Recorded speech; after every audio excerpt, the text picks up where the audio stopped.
man, having that extra man in midfield gave them much more possession of the ball, and from there they've created chances. Because Motherwell, obviously, I give them credit, they did try to keep going, they tried to get something from the game, but they left themselves open for a counter-attack. Yeah, and over and above that, I think there's close scrutiny now, and that is indeed the match finished. Motherwell 0, Heart of Midlothian 3. Close scrutiny of what Ian Cathro is doing. Craig Levein has already said there's a lot more to come from this manager. Well, they've backed him with the signings, and one of them's popped up with a couple of goals. But, you know, as Gordon pointed out there, Motherwell actually played some of the better football until they lost that man. Yeah, but on the, that happened. But on the, I think the Castro thing's very interesting. I had we touched on this during the week.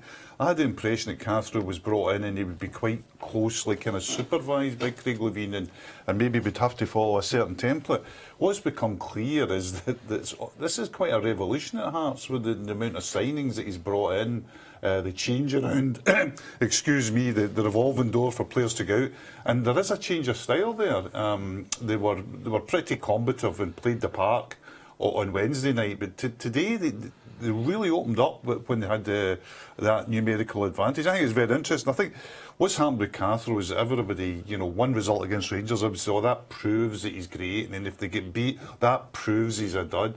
We should, I mean, it's really ludicrous. What we should be doing with Cathro is what we do with, you know, other people in our jobs, is let him have to at least the end of the season. Let's see how it formulates and give him another transfer window. I'm very supportive of that. I think the guy should be given a chance. Yeah, well, I would just counter that, Hugh, by suggesting to you that the majority of sensible thinking people are giving him the time. Yeah. It's just unfortunately that the world that we live in now, the people who suffer from knee-jerk reaction, they tend to shout the loudest, and then everybody thinks that we're all on that bandwagon, when really I think he should be given till 6 months into the new season with his own team. Exactly. And that. then you make a judgment exactly on him, that. you know. But, you know, all things told, good win over Rangers in midweek. We're going to talk about Rangers coming up after the break. We will hear from Mark Robertson, James Tavernier as well. Is there a crisis at Ibrox? Gordon Smith will give us his take on the Rangers' predicament as Celtic are so far out of sight, and now the battle is for second place. All to come in the next part of the programme.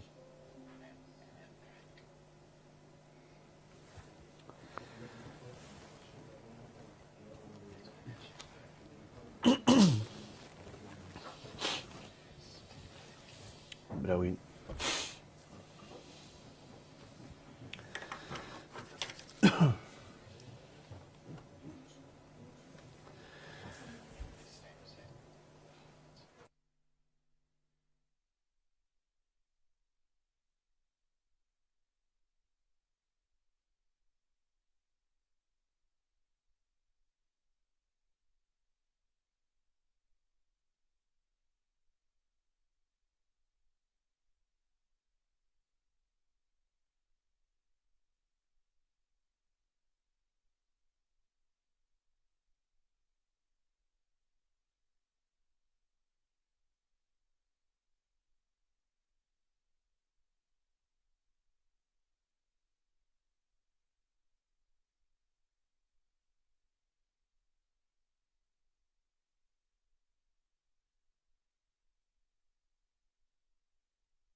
The Saturday football show. Alan Ruff, Gordon Smith and Hugh McDonald are with me here in the studio. The match is finished at Fair Park. It's Motherwell 0, Heart of Midlothian 3. 3 goals for Ian Cathrow's side and a red card for Motherwell's Carol McHugh. And that again will be interesting to bring you reaction from Mark McGee, get his comments on the red card and the overall performance of his team. But on a high will be Ian Cathrow off the back of that win over Rangers. Rangers hoping to bounce back. We'll hear from Mark Warburton very shortly. Let me bring you the teams from Ibrox: Fotheringham, Tavernier, Senderos, Hill, Wallace, Heineman, Torrell, Holt, Miller, Garner and Mackay. So 3 changes to the side that lost to Hearts, Gordon Smith, and interestingly the return of Philip Senderos. Yeah, Senderos in the team is a bit of a surprise because he was out. But I mean, if you think back to the last time they lost to Hearts a few weeks ago when they lost 2-0, Matt Warburton was a bit loath to say, that we need changes and all that, but he did change it about, and he changed it about for the better. And I think that one of the aspects that I'm surprised at today is like Tavernier is still playing at right back. It looks because I think that, to be honest with you, that he was more comfortable as soon as they put him into midfield. Mm-hmm. I felt he was much more comfortable there than he was as a defender. And the defence has been the problem. And the goals, I mean, you could say, you look back to Wednesday night, the game against Hearts, the goals could all be put down to individual errors. But the individual errors are there, and they've been there before in that game. And he did turn it around. He even changed the system to play, as it looks like, is it a back 4 again today? And Senderos and Hill are the 2 centre-backs, right? Yeah. So Kiernan's out. Yes? Yeah. Yeah, so Kiernan's been making mistakes, and he's not been defending well, so he's out. It looks like a back 4, so he's brought in his 2 experienced players. But I thought when he went earlier on, Matt Warburton, after the last Hearts game, and he went with a back 3, 3 centre halves, it solidified things for a few games, and then Rangers got their confidence back again and went and run. Now you can't write them off on the basis of that bad performance of Wednesday, because I say the last time they were totally written off after they got beaten from Hearts, and everybody said, Matt Warburton's having a bad time. Then they went on a good run. So it could turn around again, but he did make changes, and I think those changes were required. Well, there's no doubt about it. A loss to Hearts has prompted, I think, for the first time, it's not quite a seismic shift, but it's a shift from the Rangers support towards Mark Warburton as the manager, and that's the first time I've seen a real fault line, Hugh McDonald. I think as well. I think, and I go a wee bit stronger than you. I don't know if it's reparable. I honestly think it's getting to the stage where, at one point, the big decision at any point in this season is going to be, they'll be talking about whether Warburton does this. At one point, the big decision for Rangers is the board. The board sit down and they say, can we sell 40,000 odd season tickets? Yeah. Can we have a reasonable expectation of selling that? And that's the big question. And they might. I think at this moment in time, I think the answer to that would be no. Well, as I put to Ruffy yesterday, there's a timeline here, Gordon, which I think is fast approaching. Quite simply, the number of games that they've got coming up before they get to Celtic on March 12th is Ross County, Morton, Dundee, Inverness and St Johnstone. Mm-hmm. I don't think any slip-ups will be tolerated in those games all the way through to Celtic on March the 12th. Uh-huh. If they lose that Old Firm game, I think then you get a serious question over the manager. There's already analysis over his recruitment. Then it starts to get to the point of saying, what about the board? Dave King. I think that's gathering pace at the moment, but I think it will go on to another level again. You're right what you're saying, Peter, but the thing about it was getting close. We anticipated that happening after the last defeat to Hearts, when it was a poor performance, totally outplayed, and everybody was like, all these question marks were getting asked. Then all of a sudden they went on a run and it all got dropped. That's what can happen in football, as you know. So that is you're absolutely right in respect of it. It's crucial to determine what happens and how things are being regarded in the coming weeks, provided they get results or don't get results. It will be 2 different matters. And he's already said Celtic's not a question, but he keeps referring to the fact they're second in the league. They're second in the league. Aberdeen have got a game in hand. And if Aberdeen were to win their game, because he did say some things that I found astonishing the other day in his interview. One of them was Celtic are all these points clear, but if won 3 games less. Yeah, if Celtic won 4 games less, they would be 13 ahead. If we'd won one of our games, it would only be 10 points. Now, what point you trying to make there? If Celtic hadn't been winning all their games and had only won 4 games this season, Rangers would be above them. That's a good point to make. I mean, I don't know how strange that was to come out with that sort of thing. He also said in the interview, which I found quite strange, was that he said, it's all down to money and Celtic's got the money. And then he was asked about, what about the fact you've got better resources than the teams you're competing with for second spot? And he said, well, it's not down to that. They've been playing European football. That's a big factor. And I thought, I think Hearts have had one European. They played a team from Malta and lost. And got tonked. Yes, beat from a team from Malta is the only European experience they've had of late. Right. So I don't understand. And then he was asked about, he threw in Leicester City. And then the question would be, well, why can you mention Leicester City when they don't have the resources of the other teams, and yet actually they did compete and win?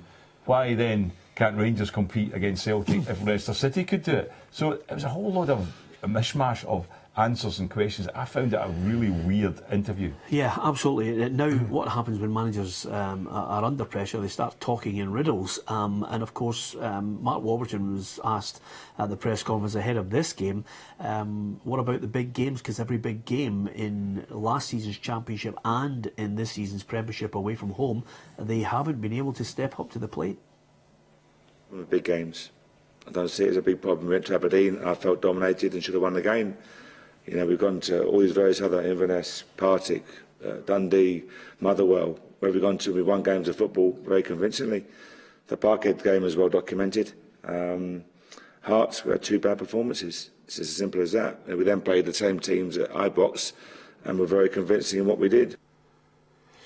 Now, you can mention some of the grounds where they have managed to win something, but quite simply, I'm looking at a number of games: Hibs, Falkirk, Raith Rovers, Falkirk again, Raith in the Championship where they weren't able to win away from home, and of course Hibs again in the Scottish Cup, Celtic, Aberdeen, and both games at Hearts. Away games where they just haven't been able to perform. Those are the games that they are marked on. That's the big games. That's what he's going to be judged on. I mean, he spoke about convincing the one at places like Dundee and Partick. That is not my recollection. My recollection, particularly of Partick Thistle, was that we were always getting deafened by what I call the klaxon with 10 minutes to go. And they pulled that one out of the bag. And good on them for pulling that out of the bag. It speaks a lot for Rangers they can do that. But it's not convincing. No. But to go back to the away performances, you can't just say we went up to Aberdeen and dominated and played well. The fact is, the people that went up to Dundee and Aberdeen in buses and that came back down the road with Rangers losing 2-1. It's as simple as that. The performance thing is not necessarily what it's about. In fact, it isn't what it's about. Again, I come back to the point is the people who will decide all this. Now, we always talk about the power of fans, and sometimes the power of fans is really limited. Yeah. But the power of fans in this thing is at one point, somebody's going to have to make a value judgment at one point in the season. Can we sell season tickets? And that's what's going to decide it. And football games in between will mark on that. I think the biggest thing is the Scottish Cup now. I think they've got to at least get to Hampden. But the thing about it was, Peter, once again, the point I had made earlier on, there was a perfect example of it. He didn't answer any reference to what the question was. The question was your performances against the top teams in the league, and he suddenly threw in Inverness, Partick Thistle. That they're not the top teams in the league. Yeah. He answered, saying we had good performances there. Just threw the Hearts one down to just 2 off nights, 2 bad performances. Yes, that's right, but you didn't get results. To be fair, I'll give him one thing in his favour. If you take the teams at the top, other than Celtic, say you take, there's 5 top teams in Scotland at the moment, right? The other 7 are struggling. There's 5 top teams, so ignore Celtic at the moment because they're winning the league, they're away with it. Take the other 4 who are all competing together, right? There's only one of those 4 have actually won against the other teams in that group away from home. And that's Aberdeen. Aberdeen had a 1-0 win at Tynecastle. See, apart from that, Aberdeen haven't won against any of the others. St Johnstone haven't won against any of the others away from home. And Hearts haven't won away from home against any of the others. Yeah, but let me nail that and boot it out into left field as well, because the Rangers fans are looking, and the argument here is 2 things that worry, I think, a lot of Rangers fans. when he says it could take years, Ruffy, to challenge Celtic, which doesn't go down well. But the second point, we've gotten highlighting various performances or results that haven't gone Aberdeen, Hearts or St Johnstone's way. There's also an argument that Mark Warburton's been putting about Celtic and their spending power. If that's the situation, Rangers are able to outspend Aberdeen, Hearts and St Johnstone. They should be out of sight in second place. They're not. And what's also happening is the common man, the fan who's watching Rangers, can see that their defence and the centre of defence needs addressed. It's been in need of surgery since the summer. Yeah. It hasn't happened. The one I jump on is, he keeps telling everybody, I'm here not to obviously spend a lot of money, not to put Rangers back where they are. I'm gradually building for the future. When you start taking loan players for the benefit of the other clubs, you're not building for the future, because you're not giving the guys that are there a chance to show what the future is. I'm not taking anything away from Kenny Miller. He's been absolutely superb, but he's 37. He might get another year.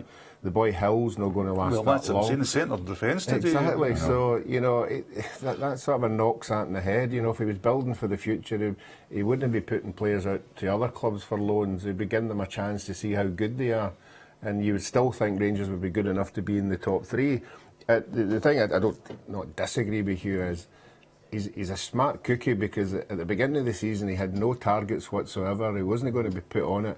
He is now coming out and saying Europe, and Europe's a safe bet for where I'm sitting. If he gets into Europe, I think the Rangers fans will buy tickets, because that's the way supporters are. If they get into Europe, they'll be worrying about second or third. The second or third, I think, is a given.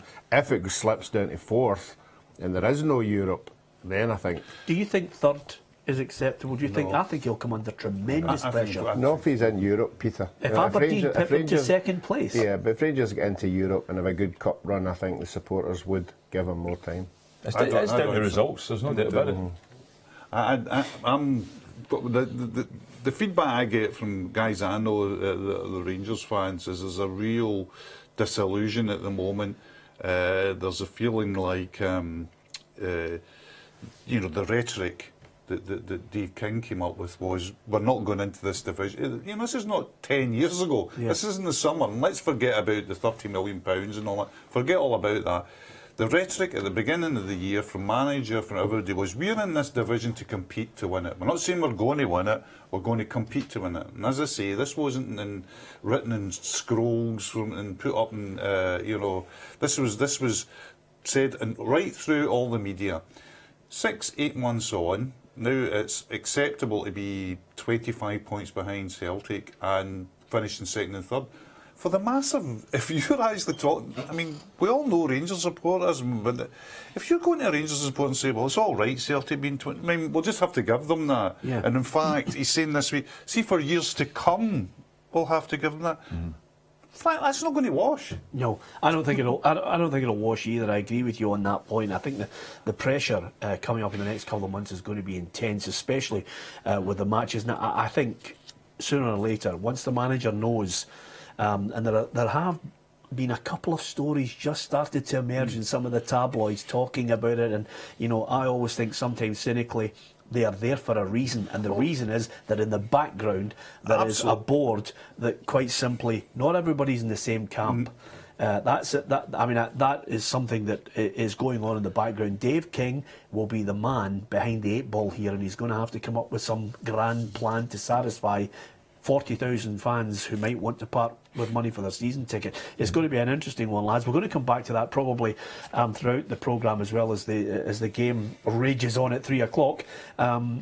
But I'm going to switch our attentions to our reporter Kevin Harper, who's out and about today as well at New Douglas Park for Hamilton against Kilmarnock. And of course, Kevin, this is a game where you could pick any one of 6, possibly 7 teams all trying to avoid playoff or relegation.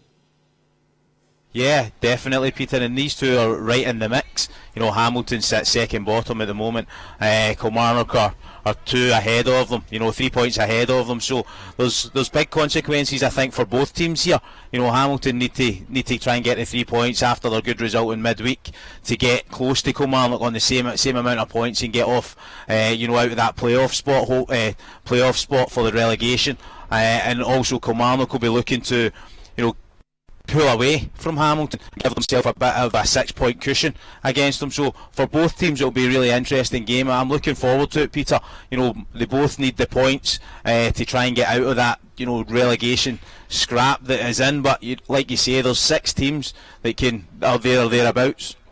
And with that in mind, Kevin, you know, recruitment in the January transfer window could be key, and some of the players that can maybe get them goals. Kilmarnock and Lee Clark, listen, there's no point in going through all the players he's brought in. There's been, 18, 19, 20. He's completely changed that squad about, but he's now brought in Connor Salmon. In your mind, does that suggest that he's going to try and play a different style of football?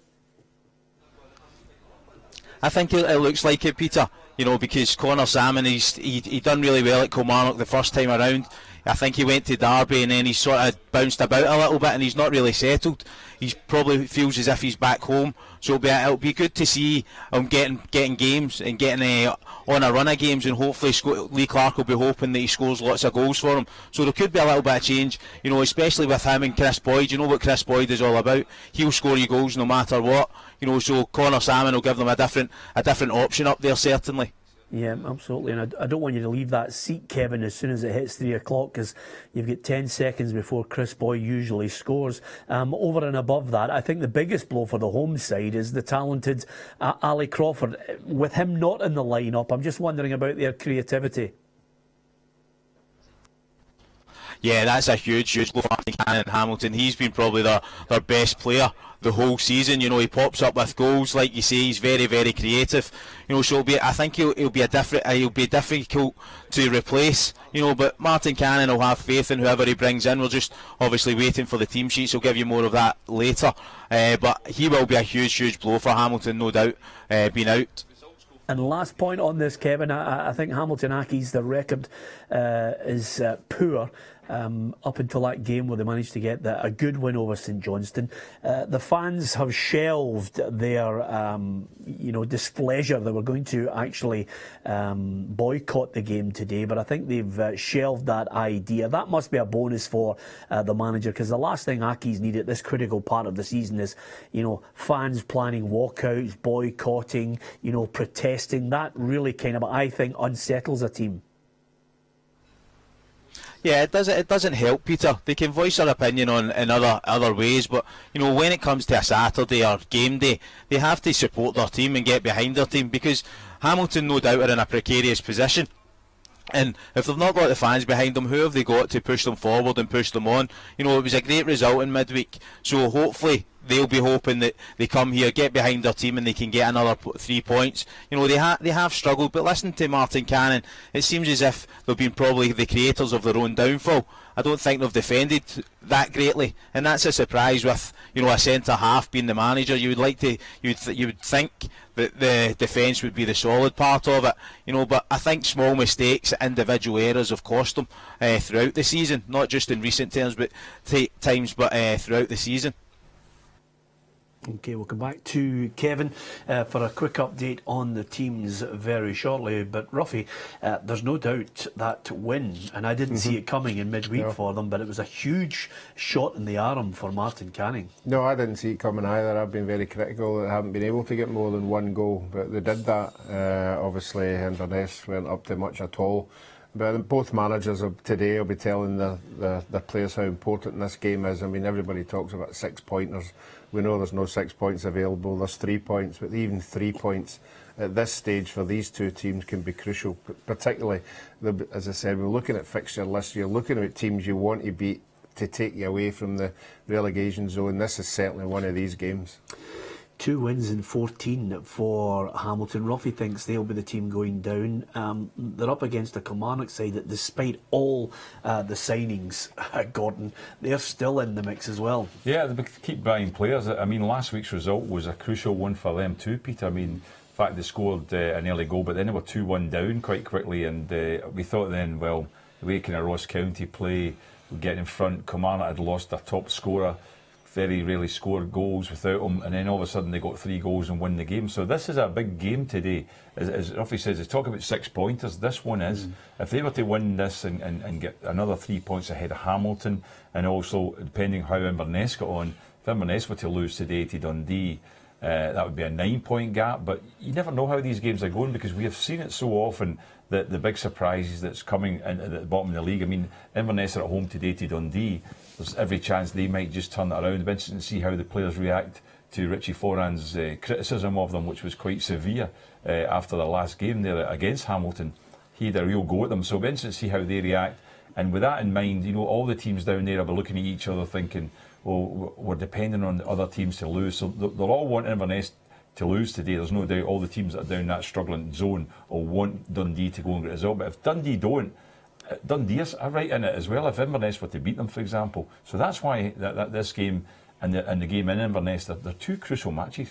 The interesting one about the Hamilton one is, I think last year Hamilton won twice at Kilmarnock, and Kilmarnock won twice at Hamilton. Yeah. You know, so you pick it. Kilmarnock have already won this season at Hamilton. Yeah. When they played earlier on in the season, Hamilton, Kilmarnock won 2-1. It's great, Hugh, because I don't know if you witnessed it. Look at the two of them. The two of them are like, they're two brothers now. They're just, stat. No, what about this stat? No, what about this? I mean, honestly. Wonderful. I mean, I can see the two of them hanging about together. The Chuckle Brothers. Absolutely.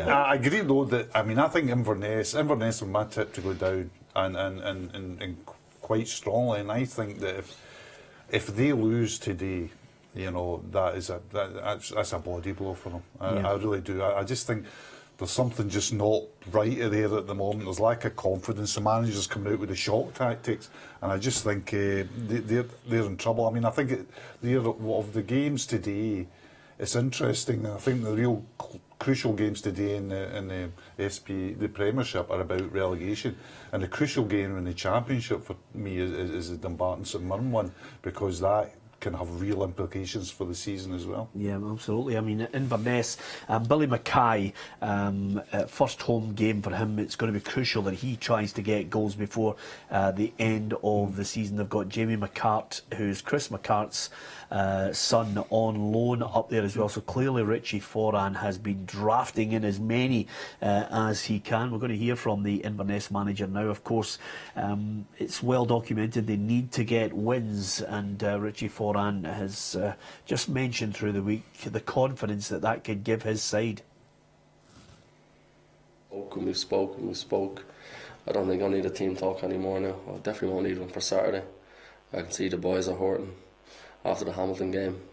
I really believe, I'm confident about us going out and winning now Saturday. I can see it in their eyes, the way they walk around the corridors. There's an inner anger there. They can't wait to go back out. Yeah, you can see it in their eyes. I think I'd rather see it in their feet. That's the first thing on this, Ruffy. I mean, listen, he's absolutely battered them, as Hugh mentioned there. So he either gets a response or suddenly I mean, the one thing that I think is to the credit of Inverness, they're sticking by their manager. I think the great thing is this season, I don't see too many boards starting to panic when things are not going. I mean, you never see that at Hamilton anyway, but other clubs. No. Well, you get the feeling for Inverness. It is, you know, an isolated team, you know, who all fight together, and when things aren't going particularly well, they get even closer, you know. And if it comes for the board that he's supporting the manager, you would like to think it feed down into the players that, look, we're standing by this guy, do him a turn, start winning games. And sometimes it works, you know. But I agree with you. These games in particular, if you're going to get beat 3-0 away to Hamilton and you're going to lose your home games, you're in a perilous situation. Well, today, as Hugh mentioned, it's all about relegation battles. Here's the Dundee side that are going to face Inverness: Bain, Holt, O'Dea, Haitley, O'Hara, Echeverry, McGowan, Haber, Ojama, Kerr and Gomez. Of course, Henrik Ojama in the Dundee side, and a chance to impress. This is a Dundee side that Paul Hartley has been speaking week in, week out about their performances, and he said it's crucial that they bounce back today. If we get the 3 points, and I'm sure Rich will be saying to his players after a disappointing result the other night, so we expect a backlash from them. They'll bounce back, but we have to bounce back from last week against Aberdeen. So I mean, the league's that tight. I think there's 6 or 7 managers probably thinking the same way. You know, you're not far from the bottom, but you're a couple of points from getting into the top 6. Well, great credit, I think, to the Dundee board, because they have a history of bulleting their managers promptly, Hugh. Yeah, but I think there's I think there's some substance behind that support for Paul. I mean, they know. I mean, we go back all the time. It's almost a cliche. We go back to Hemmings and Stuart leading in the summer and leaving them short. So I think there'll be an element of realisation of what Paul's in, and there's also an element of realisation of what he's done for the club and how the club are. I think Dundee will be fine. I think they'll be okay. I reckon that it's hard for me. It's Inverness down and Hamilton and Kilmarnock to fight for the playoff spot. There's not much in it though, Hugh. But no.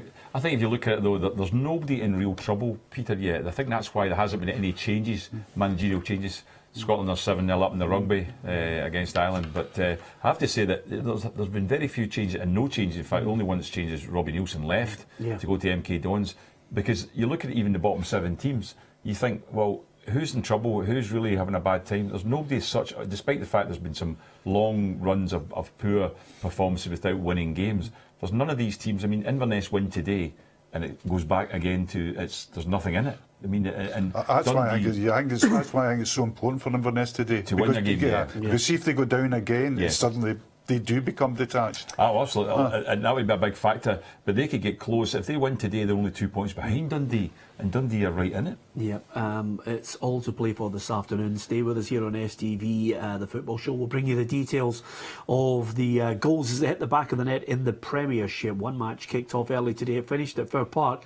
Motherwell 0, Heart of Midlothian 3. We'll give you Mark McGee's reaction to the sending off of Carl McHugh in the overall 90 minutes. Motherwell lose that game. Down south it was Chelsea 3, Arsenal 1. Cesc Fabregas scoring against his old side there. And just in case you didn't pick up on it from Gordon, in the rugby today, the Six Nations Championship is underway and it's Scotland 7, Ireland 0. We'll keep you up to date with that match today. It could be a great day at Murrayfield in the rugby. As well as the football this afternoon, we've got lots of games to cover and we'll be back at New Douglas Park.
Of opinion, and we'll be discussing the goals as they hit the back of the net. We're going back to New Douglas Park to hear from Kevin Harper, who has both teams for Hamilton against Kilmarnock.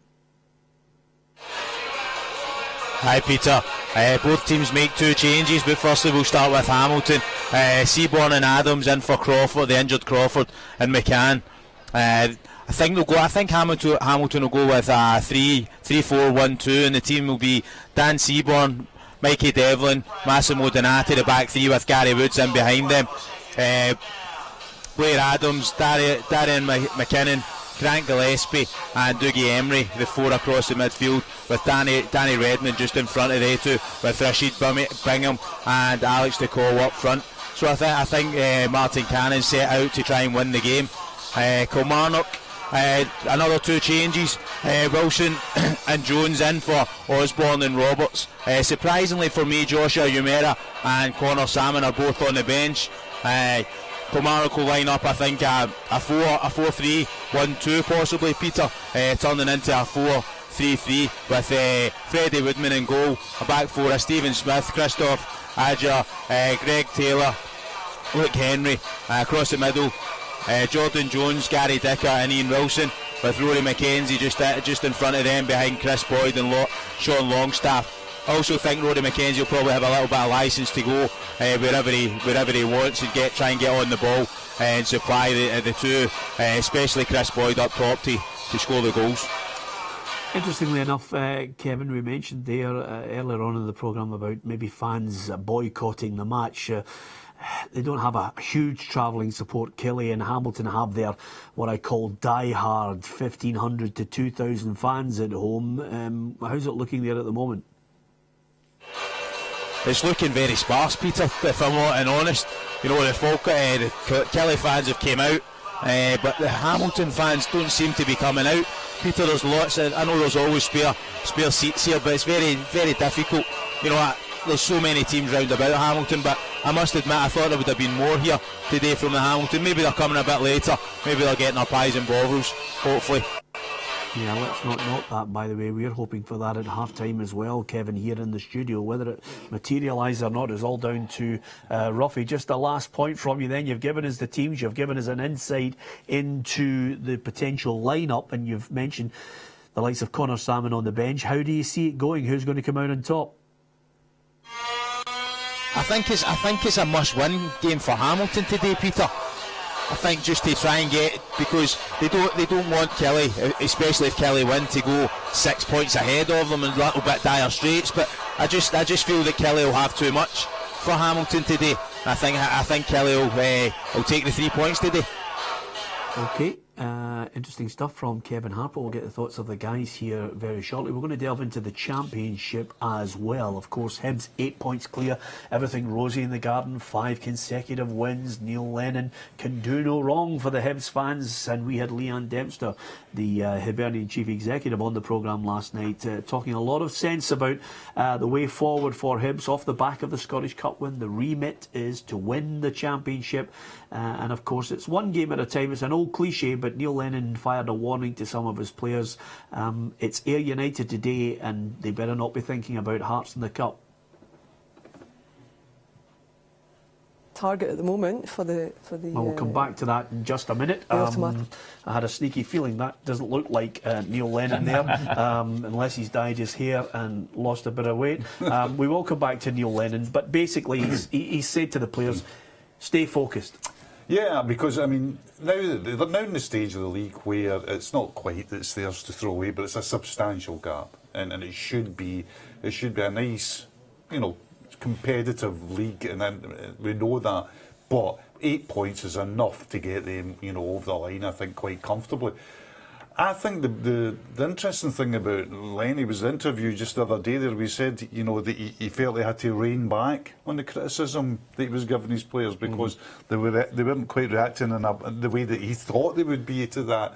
So because his knowledge in the game and his tactical ability has been shown at a higher level, so there's no problems there. But I thought it was interesting that he said he's had to sort of tone it down a wee bit and bring the team together a bit, which is against what, of course, Richie Foran's doing for other reasons, for other reasons. But such as I still think we always thought at the beginning of the season. I said I'm now and again. I'm like a broken clock. I'm right at least twice a year. But I thought Hibs would win this league quite comfortably at the beginning of the year, simply because I think they've got a good manager and they've got much better resources than anybody else in the league. Yeah. And I fully expect that. The game for me today in the league is the Dumbarton St Mirren game. That's the for me that is the game that'll have a huge bearing on that division. Well, it's a must-win for St Mirren because they would be assuming that Hibs are going to beat Ayr, which is the team above them. So they would assume that, and that means they can get closer to Ayr today and Dumbarton, who are the next team above them. So this is a big game for St Mirren. You're absolutely right. If Dumbarton were to beat them today, it would give Dumbarton I think it's about a 14-point lead. Yeah, absolutely. I think it's abundantly clear that if St Mirren were to win today, Robbie, Ayr United are on the horizon in their next league game. So clearly it's all to play for. They could actually reduce the gap to 1 point. Yeah, and that's what they'll be aiming at. Unfortunately for Ayr United, they started off very well with Ian McCall, but they've drifted away, and last week's result was a poor one. Really Enough, they won the last time they played at Easter Road. They won this season already. Yeah. Yeah, 1-2-1. absolutely. Okay, we will discuss at even greater length the Championship. We'll be back into the Premiership as well. We'll get the predictions from the lads. We'll throw out a few quiz questions over the course of the afternoon to test your knowledge. You can give us your view at Peter and Ruffy on anything that's annoying you about your favourite team. Coming up after the break, we're getting ready for the big kick-off.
Welcome back to Peter and Ruffy's Saturday Football Show. 4 divisions of football in Scotland. We will be concentrating on the key games, the goals when they hit the back of the net.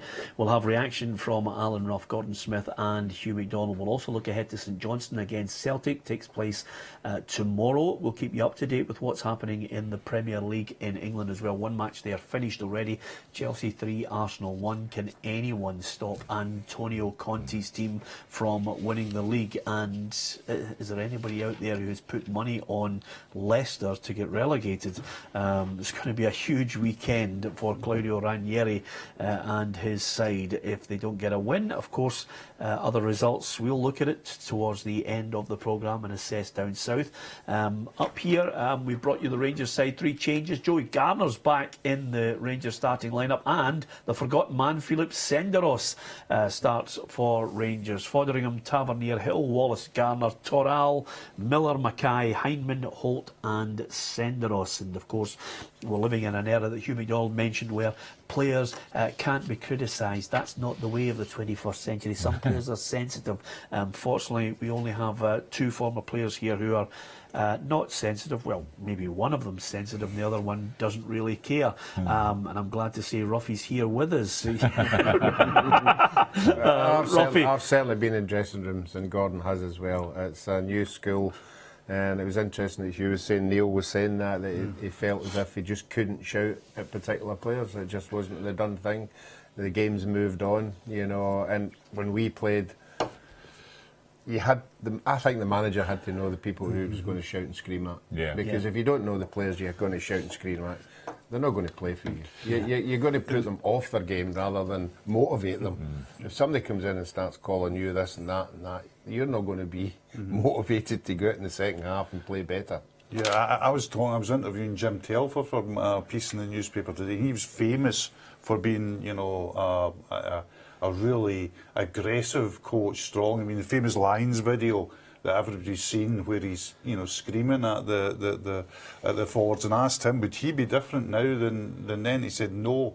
He says with top class players, he says part of it is to be able to take that criticism. Part of it is to be able to say, I'm right, you know, that what I'm saying is right, and taking on board what I'm saying and moving on, having that resilience and that kind of what they now call growth mindset. Yeah, and he said he wouldn't take a step back. Ireland, by the way, just scored, so that's 14-5 for Scotland. It looks like a great game there. But he was very, very strong on, you must have that, even trust between each other where you can shout and ball and then it's all forgotten and we all move on. Yeah, absolutely. Did many of them answer him back? None of them.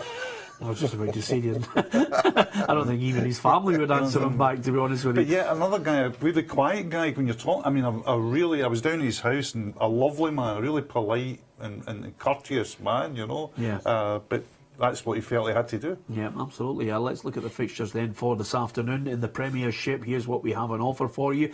After that Motherwell Hearts game, it finished Motherwell 0, Hearts 3.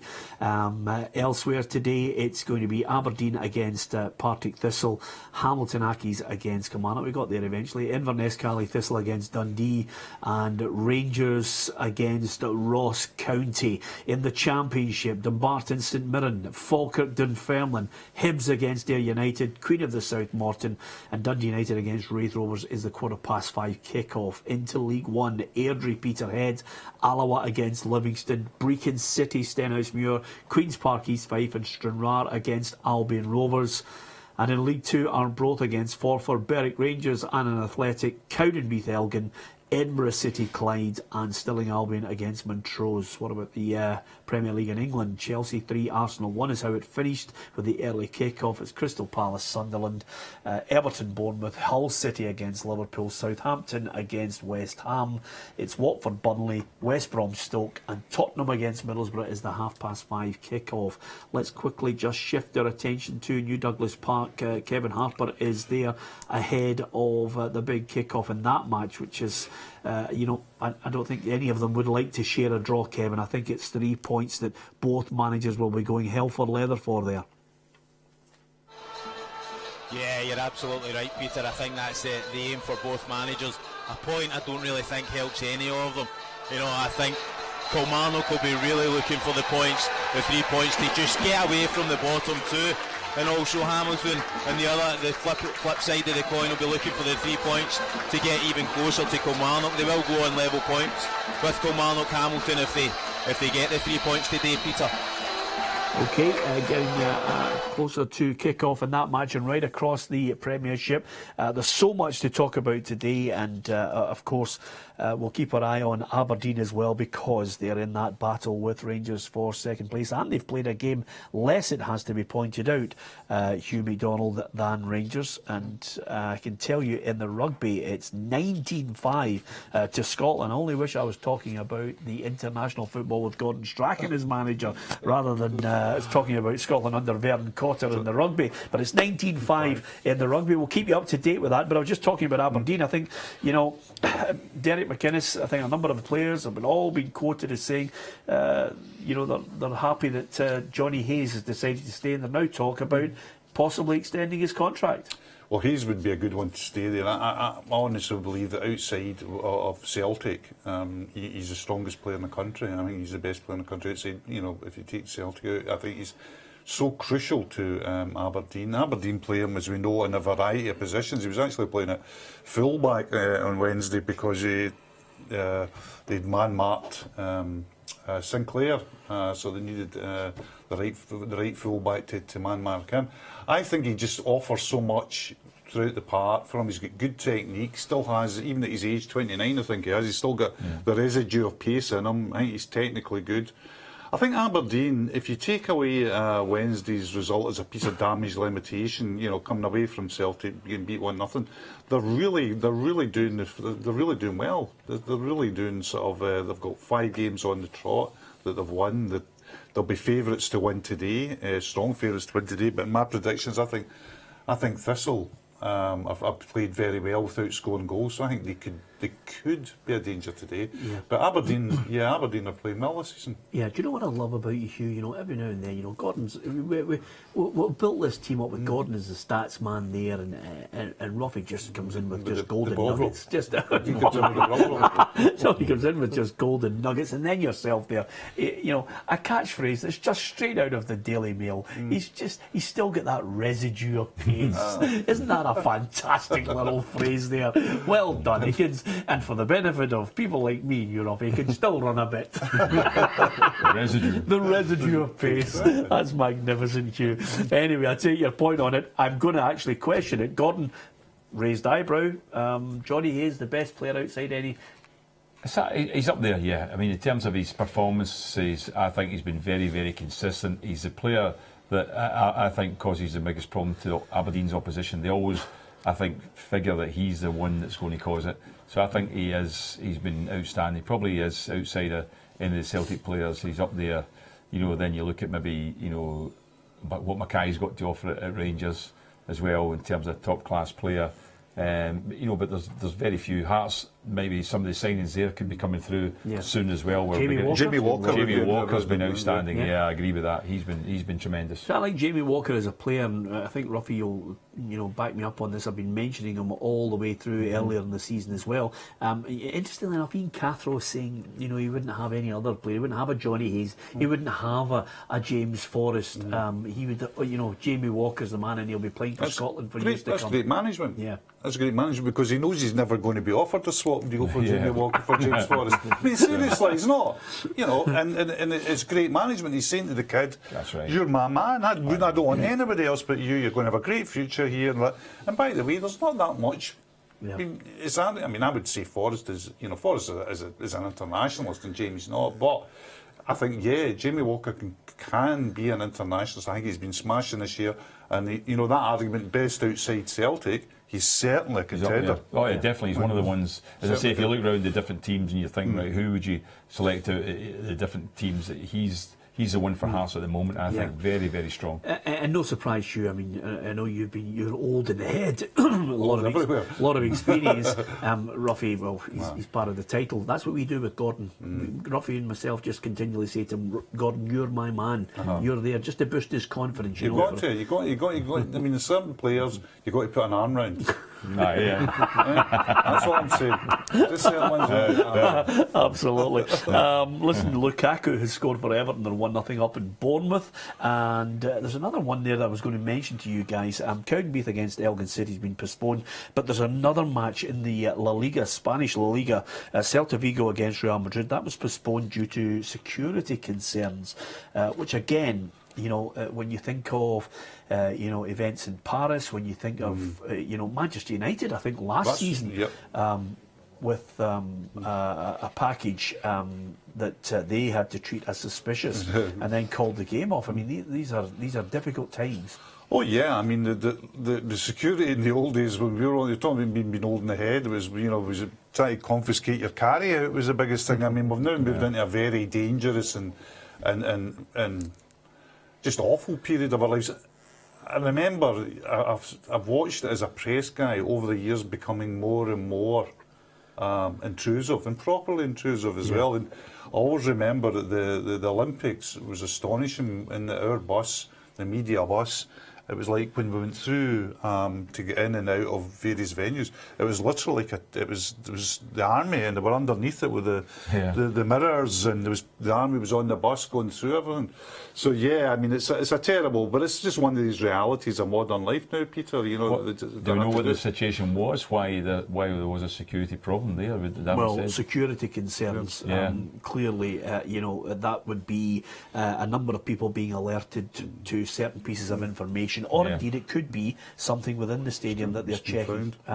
So that story will undoubtedly develop as the afternoon goes on, but we will keep you right up to date with that as well. And I want to also Burnley are losing 1-0, Peter, wow. at home. I mean, Ruffy, United have scored. Ruffy, I mean, I've written there United's chances of winning that match, but they actually were able to go to Easter Road earlier in the season in September and win by 2-1. Yeah, but I think Hibs had a player sent off that day, but certainly in the back. Wait a minute. Hey, wait a minute, Ruffy. Are you Hibs, turning into Mark Warburton? Are you making excuses? They won the game 2-1. No, but Hibs are quite comfortably winning 1-0 that day, and then they got a player sent off, and then the game turned on its head.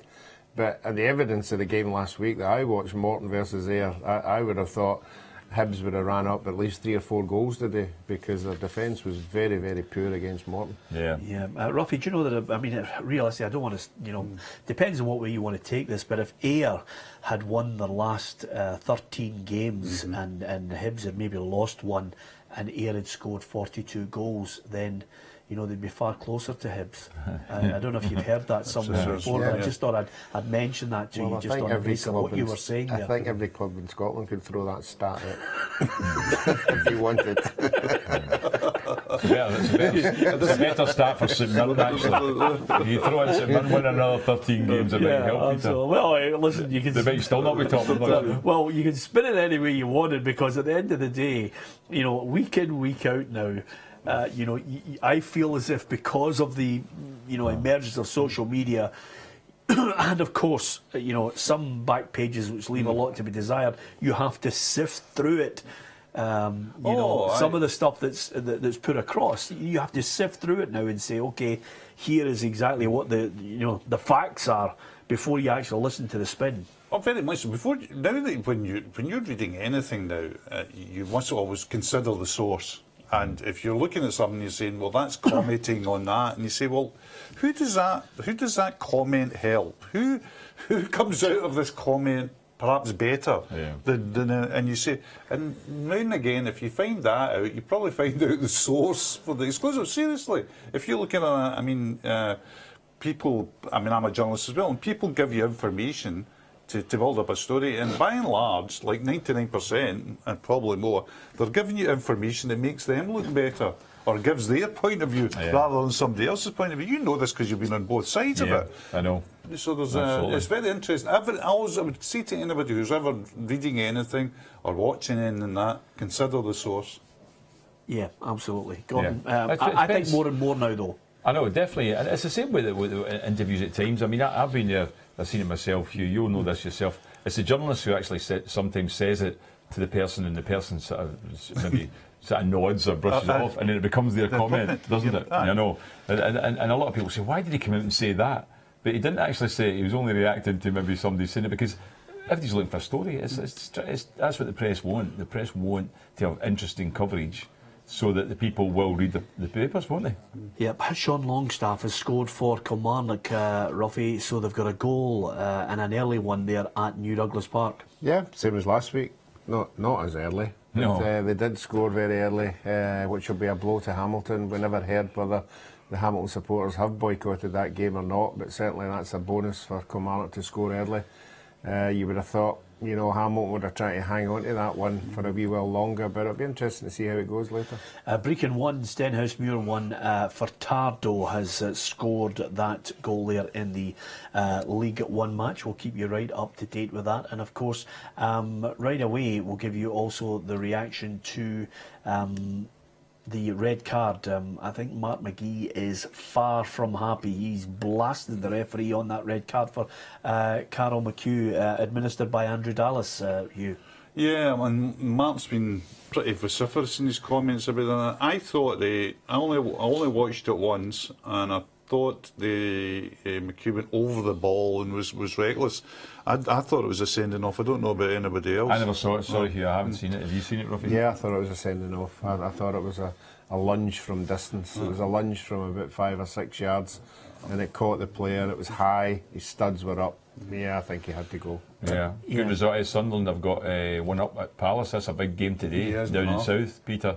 And they've only scored the goal. They're 1-0 up. Yeah, I've looked at it again, Hugh. I think he's got to go. It's a we've got modern technology. I mean, at the time I thought it was a sending off, and you've actually did a series of drawings of it, which I can look at on his laptop, and just flicked it very, very quickly. Yeah, definitely. I mean, looking at that, it's absolute 100%. I don't know what pictures Mark's looking at. I mean, that's just an absolute certain sending off. Yeah, I don't think he's got any argument there.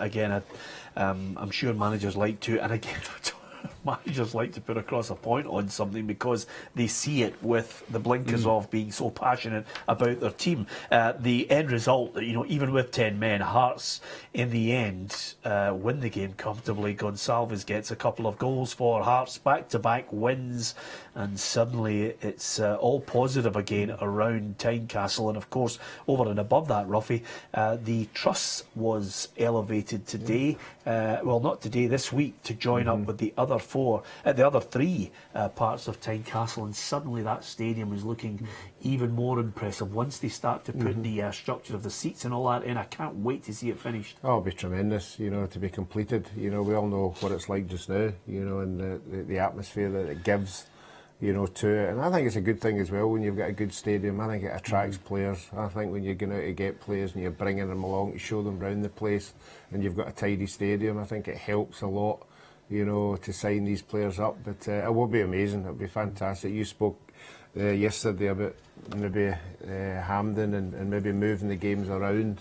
Certainly Tynecastle would be a place you'd want to bring a team and let them know that they're going to be in a game. That's right. The way that Spain used to move games down, Spain used to move games to Seville and all that when they had to win. I mean, like these tight things. What's the best stadium you've played in, lads? I'll have to go for the Hard to say. Maracana. I thought you would go for that. Yeah. Just out of curiosity, Hugh, and it's a rule on this programme. I don't know if you've not been privy to it on a Saturday, but if you can, try and avoid Ruffy mentioning 3 World Cups or the biggest stadium he's ever played in. No. You're pandering to him at that point. No, You played right into his hands. What are you doing? I'm playing Ruffy bingo. And at one point, after half time, it was going to come up, well, it's not a World Cup. It's not a World Cup Saturday, and he'd go, I've played 3, and I go, house! It's incredible. Listen, we've got lots of messages coming in as well. Keep right up to date with the goals at the back of the net too. Thank you to Hugh McElrath, who said, hi guys, I love the show. Huge Rangers fan from Girvan, and I speak for all Rangers fans. Nothing less than second will do. And he's disgusted to be so far behind Celtic. That's facebook.com/Peter and Ruffy if you want to interact with us this afternoon. Yeah, I can understand that. There's a lot of Rangers fans feel that way, and it's just that most of us have to have a recognition of the fact there's a big gulf there, and that's why it's there. But it doesn't mean to say you have to be happy about it. You don't want to see that gulf. You want Rangers to be up there competing and getting much closer. A lot of people, I mean, as you know, some people even predicted that Rangers could win the league this year, and I couldn't understand that because I didn't think they could. But I thought they've got a year to at least to try and see where they are in comparison to Celtic. The cup match took away a little bit from it last year, the semi-final, because although Rangers went through in penalties and ended up, they showed it was much. The gulf was not as big as everyone thought. But then the new management scenario at Celtic, the players are brought in, everything's changed, and Celtic are on a different level from Rangers at the moment, and that's why Rangers fans want to see that definitely close, because they don't like it. Celtic are their main rivals, and the last thing they want to see is Celtic being so far in front. You just cannot say as a Rangers manager that this is going to be the case for years and years to come. No. You just can't say that. Another thing, the interesting thing about this gulf was that I don't have the 11 that played in the 5-1 game versus the 11 that would have played in the Cup semi-final, but the only players that really came in for Celtic for that game, I think, would be Dumbelli and Sinclair. Admittedly, two huge players. But, I mean, they were, Rangers weren't competitive against the other 9. I think what's really crucial here is sitting down is Celtic have got a manager who improves players. It just improves players. If you look, Armstrong's a better player, Forrest's a better player, Brown's a better player, Boyata's a better player. Yes. You can go through all the team. You've got to go down and say, well, what player at Ibrox has Mark Warburton improved? And I would say Barry Mackay. Yeah. But I'd be struggling to say the three signatures that Rangers brought in, it turned out for the 5-1 game that hadn't been playing the semi-final were Garner, Barton, Senderos. And none of the three of them played anything at all in that game, and Senderos got sent off. Obviously. But again, as I mentioned to you, you can come up with songs about players who have scored 3 goals. You can suggest everything about the Championship and Mark Warburton wearing a magic hat, but there are what I would call Rangers fans who know their football, and quite simply on a week-to-week basis they see the problems, they know where the problem is, and they're not fooled by any kind of rhetoric suggesting all is going to be rosy in the garden or all is rosy in the garden. Results tell the story, and they've been looking at the team. The manner of the first goal in midweek, Roffey, against Hearts, that was something that I've seen time and time again at Rangers. Cross into the box, can't defend it in a header, and from 6 or 8 yards out, somebody puts the ball in the back of the net. Yeah, I mean, you don't have to tell me that. I think we've all seen it. It is a ball into the box. It's a ball between the 2 centre-halves, and none of them attack it properly. The positioning's all wrong. Even at the 4th goal, Hill was so out of place it wasn't real. The goalkeeper had to come and punch it, and he made a mess of it.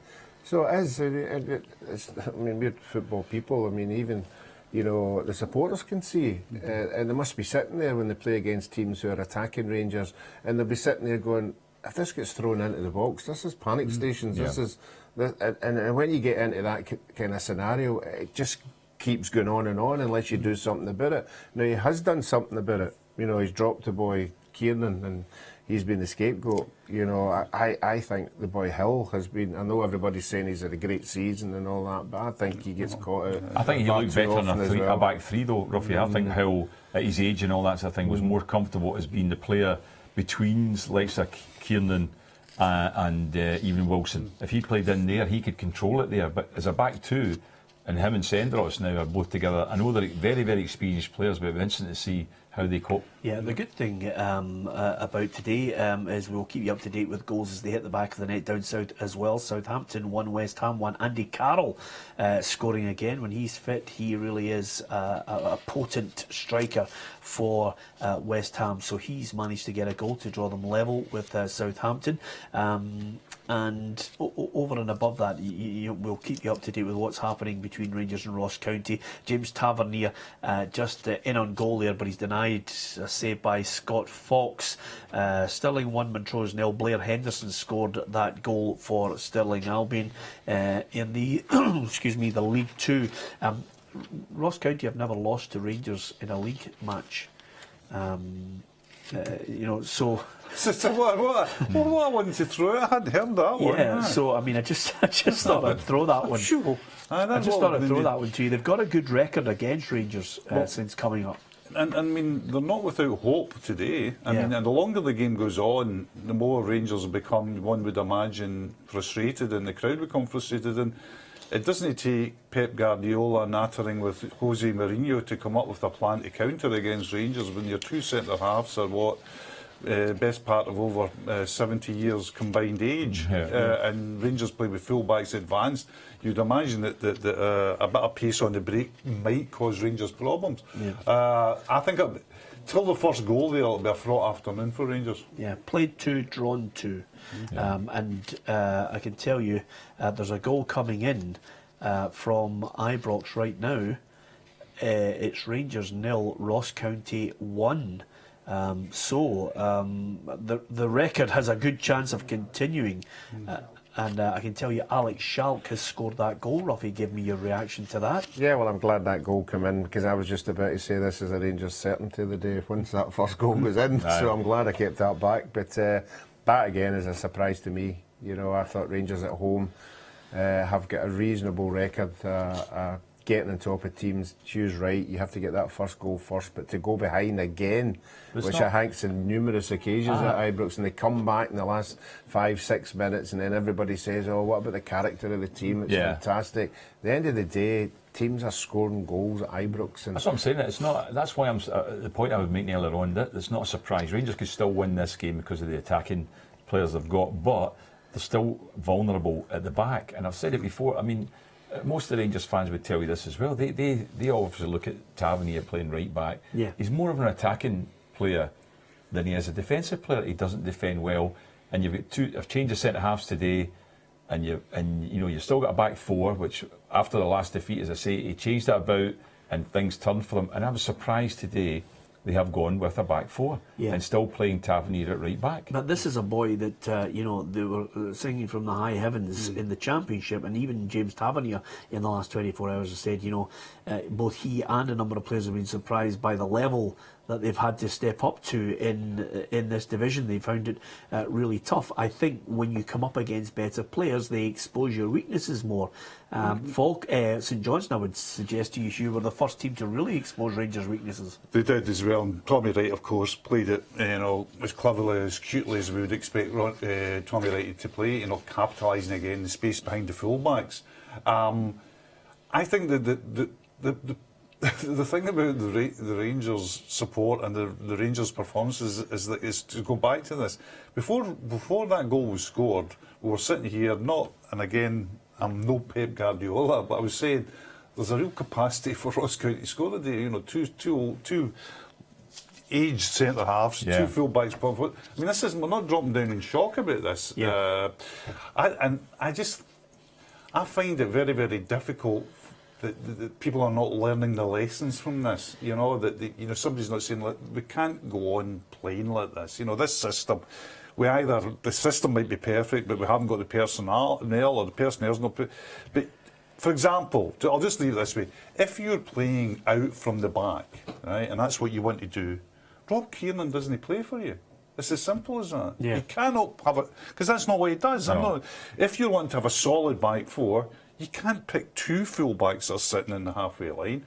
You either have to tilt it once, when you're going forward that side, the full back goes, another full back comes in to tuck in so they can move across. But there seems to be no recognition of this at all. Well, Jim O'Brien with the cross and Alex Schalk with the goal. Absolutely. So the supply line there again from a tricky player. Jim O'Brien has got a few tricks, skillful player, good addition for Ross County. And of course, Jim McIntyre, since the break, since they've come back, Ruffy, they haven't really been firing in all cylinders. They lost to Killian Motherwell. Yeah, no, that's what I'm saying. You think with these results, and then they go to Ibrox, you would think obviously Rangers will be pressing the game. Rangers will have chances, majority of chances. We've saw it before. We've all sat here and we've been just about to write, I put the death nail into Rangers, and then all of a sudden there's a goal, and then all of a sudden there's another goal, and it'll be interesting to see if that continues today, because at home, as we've spoke about it in numerous occasions, you're saying that the supporters aren't particularly happy, and goals like that and continuing with that scoreline up until half time, supporters air their views. Well, can you imagine the reaction? If it stays like that, at 45 minutes, then there will be a kind of reaction, and then all of a sudden you've got two lone players who haven't played at any level at all, are now getting booed by 50,000 people. And now they've got to react to, I've never had this done to me, what's going on here? Well, I fully expect a fight back from Rangers, but if it stays that way to 90 minutes and Ross County come out with a point or possibly 3, there'll be mutiny on the bounty, let me tell you. If we're talking about pressure, Hugh, it'll go to DEFCON 2. What's the highest DEFCON? I haven't quite worked it out. Is it 4 or 5? Or is it DEFCON 1? Well, if it's 4 or 5, it'll go to DEFCON 6 at Ibrox. You know, with that Spinal Tap thing, when they've got their up, we'll take this to 11. Exactly. Let me quickly give you an update on Everton are 2-0 up on Bournemouth. Lukaku with his it looks as if Lukaku got the first, and then there's a claim that he got the second, but we'll clarify that in a minute. Stephen Thompson scored for Berwick Rangers against Annan Athletic. They're 2-0 up there. Stranraer a goal up on Albion Rovers. Craig Malcolm has scored there. And Alloa 1, Livingston 0. That could be a wee shock as well. Livingston going great guns, but a goal behind in League One. We'll keep you up to date with that as well. Patrick has scored for Alloa there. So Saturday afternoon, goals flying in across the country. Also 2 games that have finished. It's Motherwell 0, Hearts 3 from the early kick-off at Fir Park. I'll bring you more reaction from the comments of Mark McGee and Ian Cathro after that win for Hearts. Back-to-back wins. And over and above that, down south, it was Chelsea 3, Arsenal 1. And you wonder at what point breaking point is, Ruffy, for the Arsenal fans. I think it'll be quite soon, Peter. I think everybody expected them last year to put in an effort and possibly win it. It was one of their better chances, but obviously Leicester hung on in there. And you keep hearing him every year at the end of the year, talking up what he's done for the club. And I don't think anybody can argue financial-wise and the players that he's brought in, blah, blah, blah.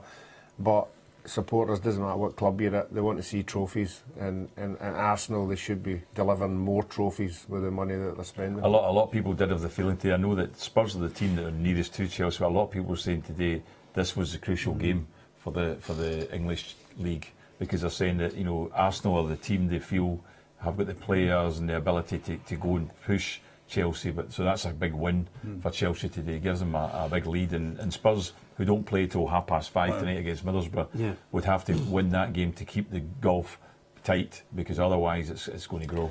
Yeah, Peter Walls has sent us a message, and I think he's obviously just trying to question and get a gauge on what the point you were making earlier, Ruffy, which was basically what happens with the short-term loans at Rangers. If it proves good enough for Celtic, will developing players for Celtic be acceptable as well? I think he's quickly picking up on the point you were talking about, loans at Rangers, they're being developed for another team.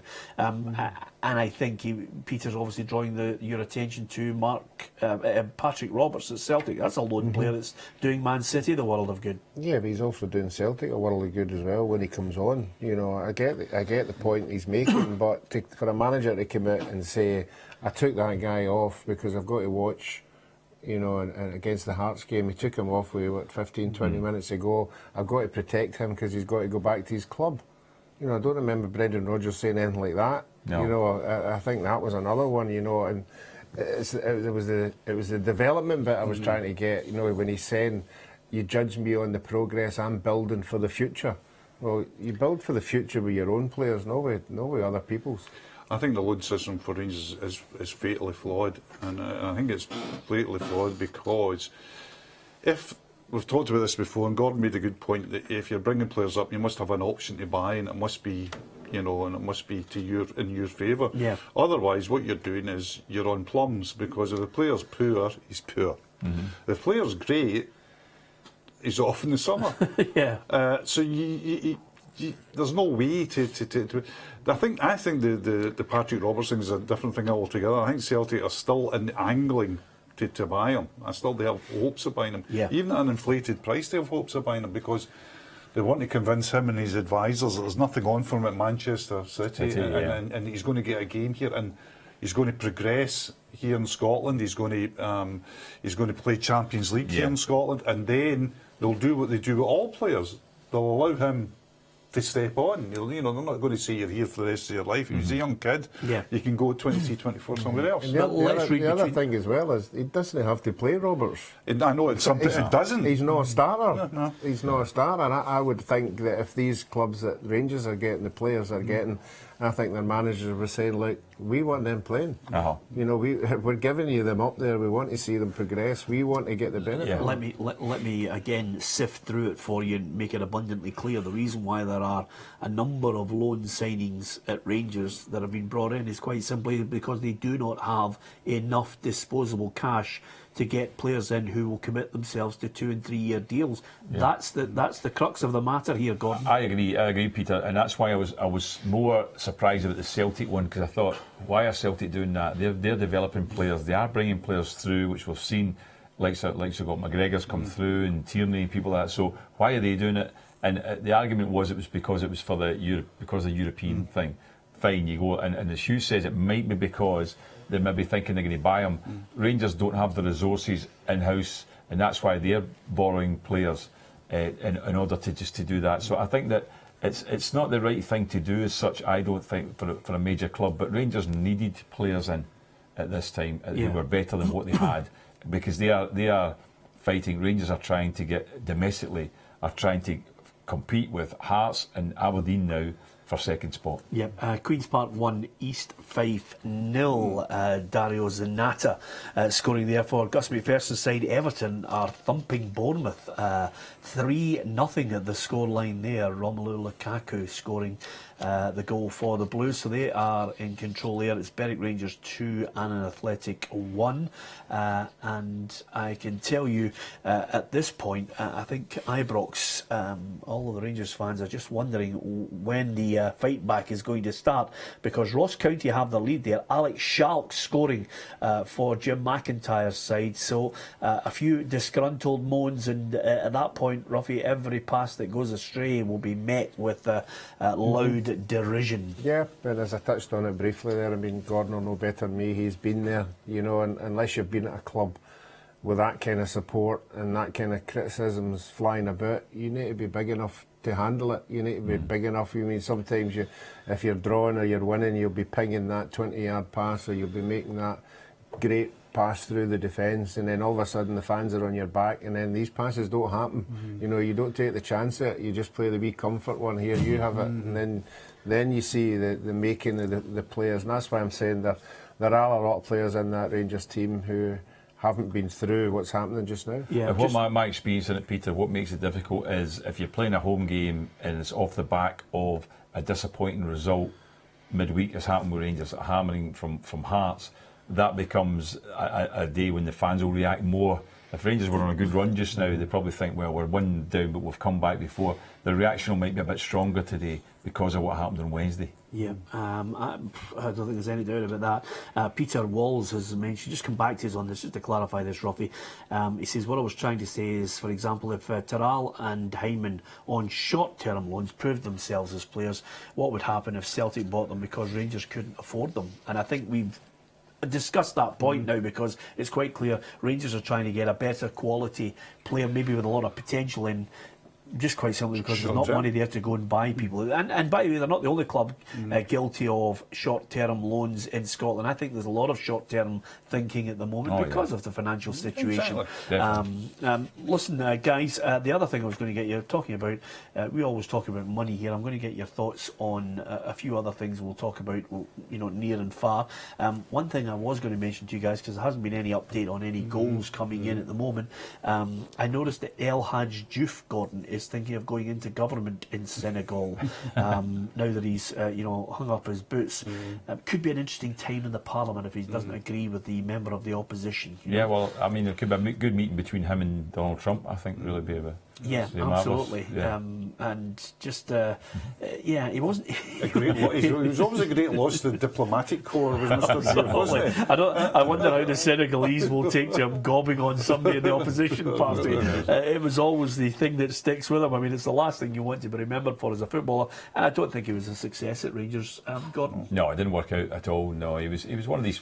I was quite surprised by it because he's one of these people that was always a threat, always a danger. He would overreact, and his behavioural side of the game wasn't good enough. He's a decent footballer, there's no doubt about that, but that wasn't the issue with El Hadji. And of course, the other thing about it is, I think he thought Steven Gerrard was overrated because he'd had a swipe at him as well. Yeah. It's much like having a pop at Meryl Streep when she's won so many Oscars.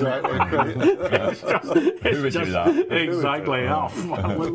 Let's not. I'll leave that for Bernard Ponsonby on STV late at night rather than us discuss it. Just on that point, I mean, Frank Lampard, Ruffy announced his retirement. Where does he sit for you in the all-time top midfielders for England? Yeah, he's up there with Lambert. Lambert and Gerrard. I think the two of them have been two fantastic midfield players. I mean, you're a big Scholes man. Yes. I'm sorry, but I would have these two ahead of Scholes. What? Basically because I know everybody's entitled to their opinion. I would say that the amount of goals that they have scored from a midfield position, that's what it is for me. A midfield player is somebody box to box and scores goals at any level. That's why I'm not saying Scholes isn't a good player. He's in Scotland this week, you know.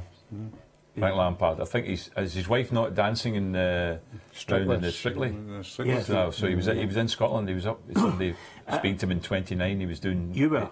No, I wasn't, but somebody was talking to and said he was doing selfies and he was very nice. Yeah. Oh, there's no doubt about it. I'm not disputing that. I mean, Yeah. I'm just worried about the fact that he was up here dancing. No, his wife's dancing. I mean, listen, Ruffy's put the argument. Come on. To me, Scholes is better than the both of them. But that's, again, it's a matter of opinion.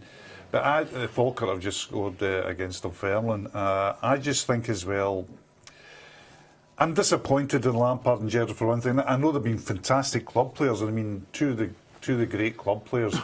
But if you had two guys like that, and you had Ferdinand at the back, and they had others throughout the team, I mean, it's just complete. The English, national team. Yeah. You must look back at that. They called it the golden generation, and they get papped out in quarterfinals. Didn't qualify. Didn't get out their group. But again, with all due respect, Hugh, that comes down to. Again, a situation where you have a country where they, they're guilty of hyperbole. Right. They promote people and make you believe that these guys are world class when they're not. Well, that's what I'm saying about. I mean, I think Gerrard and Lampard a big stain on their reputations is their inability to pull England over the line in any of the big tournaments.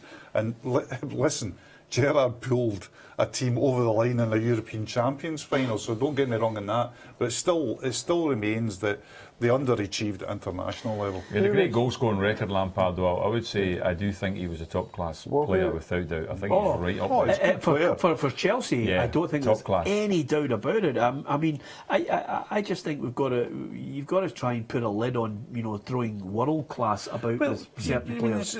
You get all this thing now about. With Wayne Rooney and all that. Not only is Wayne Rooney a very good player, he's also I've met him and he's a really good guy, very humble guy about everything. But people talking about him as the best Manchester United player ever, and you go, what are you talking about? The guy who's taking the record off him is in a different league. This is a guy who won a World Cup. This is a guy who a German manager said, Franz Beckenbauer has to mark this guy because this is how good he is. With all due respect to Hugh, and I don't want to be critical of him, I think he deserves tremendous praise for taking the record. He's not even in the top 5 Man United players. No, but I would say, listen, the same thing about Gerrard, and here's one to throw out to the punters out. There was a big thing saying that Steven Gerrard was the greatest Liverpool player ever. Yeah. Right, and it was written in several papers, and it was actually on our national broadcaster's website, and I said, I think there's, in Liverpool terms, I think there's 5 Scots guys who are better than Steven Gerrard. Yeah. Scotland 21, Ireland 15. And St Mirren have scored as well. That's Dumbarton. That's a huge goal. Who took St Mirren to win? I mean, who would go for St Mirren on a day like today? Ruffy, I'm keeping my fingers crossed. tell us what's Did you go? Cooten? Oh, of course. St Mirren? Yep, I've Well, got great faith in Jack Ross. Gordon's went for another late game just to keep us on tenterhooks. 5:15 kick-off. He's Well went done, for Gordon. Dundee United. Dundee And I have went for Aberdeen. I can't tell you, Thistle have started well in the match. Well, Playing some nice yeah. football, but obviously. There's been a few chances for Aberdeen as well. Yeah, it's a good point you make about Stephen Gerrard. We'll put it out there. Of course, I always like arguing over the best. It's a good point you make about 5 Scots potentially ahead of him. But great player. I like Stephen Gerrard. I thought he was a fantastic player, but couldn't lace Kenny Dalglish's boots. Oh, absolutely not. I mean, the other thing about Gerrard as well is as a person, I always remember he came on at half-time for Liverpool against Manchester United and get sent off in a minute and a half. And some people said, I said to him, he came on the telly and he apologised afterwards, and everybody was talking about, oh, what a great thing to apologise. Imagine if you'd went into the old Liverpool dressing room, having come on as a sub at half-time against Man United and get sent off. Yeah. You wouldn't be fit to go in front of the tellies. They would hate you. I think it would actually be a good point one day, Peter, to do it, to choose a best all-time Liverpool team as such, rather than just the best Liverpool players, to put a team together that play, because you would have 10 to. minutes. You'd have to then go, like, you're looking at all the successful teams they had right through from the 60s through when the big with Ron Yates and people like that, Ian St John, Tommy Smith and people like that, and then right through to the generation of Gerrard and people. Well, if you're playing the midfield too, Souness has got to be one of them. Oh, yeah. Absolutely. You're not going to argue with that. No. That is unarguable. Yeah. Look at Ruffy. I hate interrupting him. He's making a good point. Dundee have just scored against Inverness. I just didn't want to. I was in tenterhooks with that too. Well, who would you play? Well, you've got the only other positions up is the second of the midfield one. So Gerrard's in the argument for that. But there's others in the argument for that as well. McDermott would be in the argument for that. McDermott, yeah. But even for striker, I mean, you've got Dalglish obviously there. You've also got Kevin Keegan as well. Well, you know what I mean? Keegan drops into the middle and Suarez goes up front with Dalglish. It's as simple as that. And then I have to say to Rushy, you're a sub. In Russia, Super sub. Listen, Inverness 0, Dundee 1, you're absolutely right. And it's Marcus Haber, because Dundee have changed the way they play, Ruffy. Ball at the back, launch, Haber, chest it down, brings the midfield in, or ball into box, Haber scores. Yeah, and obviously they've added Ayama to that. He's got a bit of pace, so maybe that will help. The big guy who scored, I was very critical of him. I just saw him once against Thistle, no mobility whatsoever. They just hit him, and that was it. But if he scores goals, like every big centre forward, if you give him the service and he puts the ball in the back of the net, that's all you're looking for. Yeah, it's funny you saying that. I mean, we were talking to Leanne Dempster on the programme yesterday. We had to shuffle it about, Hugh. If Leanne says she's available on a Friday, you're moved to the Thursday. It's as simple as that. And she was mentioning something which we featured on, a little later on, which people will be able to read up on. She said that one of her favourite players was a guy called Joe Jordan, and he walked into a room and it was one of those Leanne meets lots of famous people, but that one moment she said, there's a man, because it brought back memories of watching football with her dad and her brother, Joe Jordan. I think it's a dying art, Gordon, of players who could actually hold the ball in, bring people in, be dangerous in the box with their height. I mean, Andy Carroll's like that now for West Ham when he's fit. Definitely, and there's no doubt about it that is. Andy Carroll was obviously massively overvalued in terms of when he was sold down to Liverpool bottom, massively overvalued. But he'll not be in the great Liverpool team. There's no doubt about that. But it is good to have a player like that. But I've just thought of another one, Liverpool player who we've ignored as well for that great team. Striker Roger Hunt, World Cup winner, right? Absolutely. You know what I mean? So he's Are you going to phone Roger or will I? He comes into contention, doesn't he? Josh comes into contention as well. Josh and Keegan. Ian St John. Absolutely. Ian St John. Oh, this is a great argument. Just out of curiosity, as I look at the games, I mean, obviously Hearts have got the win today. Aberdeen, Partick Thistle, still no goals there. So Derek McInnes, with a game in hand, Ruffy, you would expect Aberdeen will need to get a win today just to crank it up, because I asked Derek McInnes in midweek after the defeat to Celtic if he was maybe even more disappointed, bearing in mind what had happened at Tynecastle, and he said, no, I don't think about that. We are in a battle with Rangers for second place. I can't think that way. But in a quieter moment, he'll go away and think even a point at Celtic Park would have been great. You close in Rangers, and now today, somebody will say to him, Ross County are a goal up at Ibrox. Yeah, and looking at the Aberdeen Celtic game, and I know you don't want to get turned over, but the way just to say, Sunderland have scored by 2-0 away from home at Crystal Palace, so good. That's a good goal for them. When you go to Celtic and you see that they're two strikers on the playing and Armstrong's not playing, it's not a full 11. I think you've just got to push the boat out a wee bit and show some kind of will to get something out of the game. I don't think they did that. I think they went there sort of a damage limitations. Let's maybe put up a good show here, maybe nick something. But I think that was the ideal chance for them to nick something. But obviously they never took anything out of the game at all. But today's game is a must-win. If we look back to last year when they were on Celtic's coattails, these are the kind of games that they started falling and throwing points about left, right and centre. It's interesting if Partick were to score, Peter, now, you'd have a situation with the 5 games today. One of them's finished, obviously, 0-3. That would put the other 4 games as 0-1. That means none of the home teams would actually have got a goal, and the 4 teams would be currently behind if Partick were to go 1-0 up at Aberdeen. I can tell you right now, it's Thomas Cherney for Partick Thistle who's the hero, because Graham Shinney's had a blistering shot and he's had to just push it away, Ruffy, and actually just completely took him off his feet. Alfred Ndiaye has scored in that match, Hull City against Liverpool as well. The goals starting to fly in, so it's Hull City who've scored in that match. Hamilton 1, Kilmarnock 1, and Ian Brophy has got the goal there, draws Hamilton Accies level in that match. Southampton 1, West Ham 2, that match is turned on its head, and also Sunderland 2-0 up, and it's Didier Ndong who's scored that goal.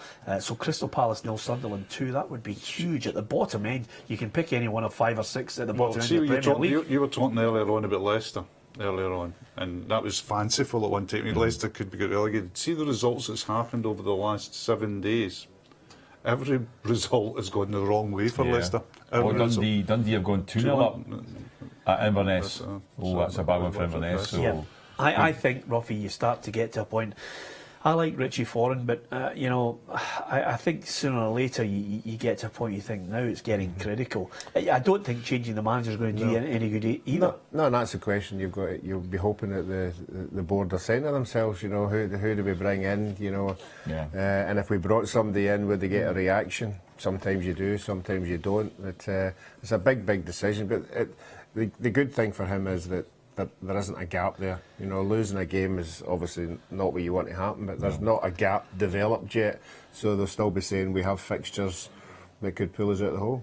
Yeah, Jermaine Defoe, when you talk about guys that, you look back at his goal scoring record, it's phenomenal. He scored again for Sunderland, so that's Crystal Palace 0, Sunderland 3, Hugh. What a big win that will be today. Incredible. I mean, the narrative of the season was that, bringing Allardyce, he never gets relegated, so that's Crystal Palace out of it and probably safe. Half time at Pittodrie, nothing each. But you would be thinking now that the dynamic of that league has changed. The new manager at Hull has had an immediate effect. Yeah. Absolutely, he's had a really strong effect, and so he should. So he should, given his pedigree. He's obviously a good manager. Sunderland now hopes for Davy Moyes. Yeah. Well, I'm a big fan. I think what Sunderland need, Hugh, is stability from the boardroom. Never mind the managers that have gone in there. Some good managers have gone into Sunderland, and then, of course, knee-jerk reaction, listening to certain fans who wouldn't know one end of a ball from the other, and in the end, the manager gets sacked. So I think David Moyes deserves a bit of time. Darren O'Dea gets his third goal of the season with that goal for Dundee just as we approach half-time there.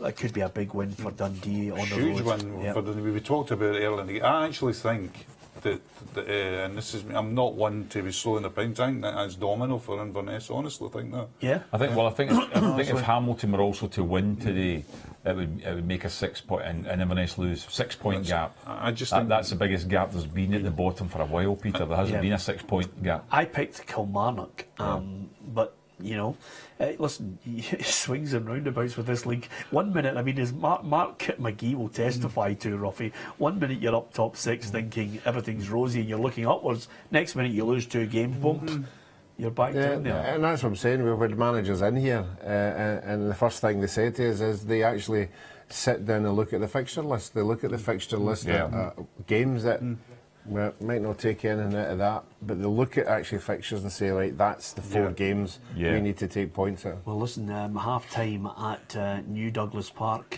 Let's get the update from the first 45 minutes there. Hamilton against Kilmarnock. Kevin Harper.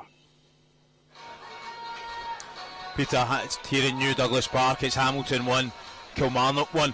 Kilmarnock came out the blocks the first half after 7 minutes. Longstaff with a great effort from 22 yards in the bottom right hand corner, and after that Kilmarnock totally dominated the game, Peter. Hamilton weren't in the game, didn't have a shot on goal until the 38th minute. The fans were getting a little bit restless in between that time, and in fairness, Kilmarnock didn't really trouble the Hamilton keeper, but in 38 minutes Bothy, who had come on for Diaco, who done his knee, just should have scored in the penalty spot, slipped a ball through in the penalty spot and put it wide with only the goalkeeper to beat. Then McKinnon had a lovely 18 yards out, tried to put it in the bottom right hand corner, but it just went wide. And then the breakthrough for Hamilton, Bothy again turned in a sixpence 20 yards out and put it in the bottom right hand corner to make it 1-1 here at New Douglas Park. It's Hamilton 1, Kilmarnock 1. Okay, so honours even between those two sides. Coming up after the break, we'll give you the lowdown on all the goals right across all the divisions and how it's looking. Of course, there's a few results that are interesting, and Ibrox is certainly an area where I think more than a few Rangers fans will be booing the team off the park because the expectations are high there. The reality is somewhat different because right now Ross County leading by a 0-0 against Rangers. Mark Warburton's half-time team talk is going to be huge, as one president mentioned over the last 5 or 6 weeks. He's going to have to get the players to turn it around. Can they do that? Only time will tell. Hearts are happy with what they achieved today. Their game is over. They won 3-0 at Motherwell, and elsewhere it could be a big day for Dundee. They're 2-0 up against Inverness at the Tulloch Stadium. The half-time scores on the way.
Well, Alan Ruff, Gordon Smith and Hugh McDonald are with me here in the studio. We heard from Kevin Harper out there at New Douglas Park, where it's honours even at the moment. Hamilton Accies 1, Kilmarnock 1. Let's have a look at the rest of the half-time scores in the Premiership in Scotland. There was one early kick-off.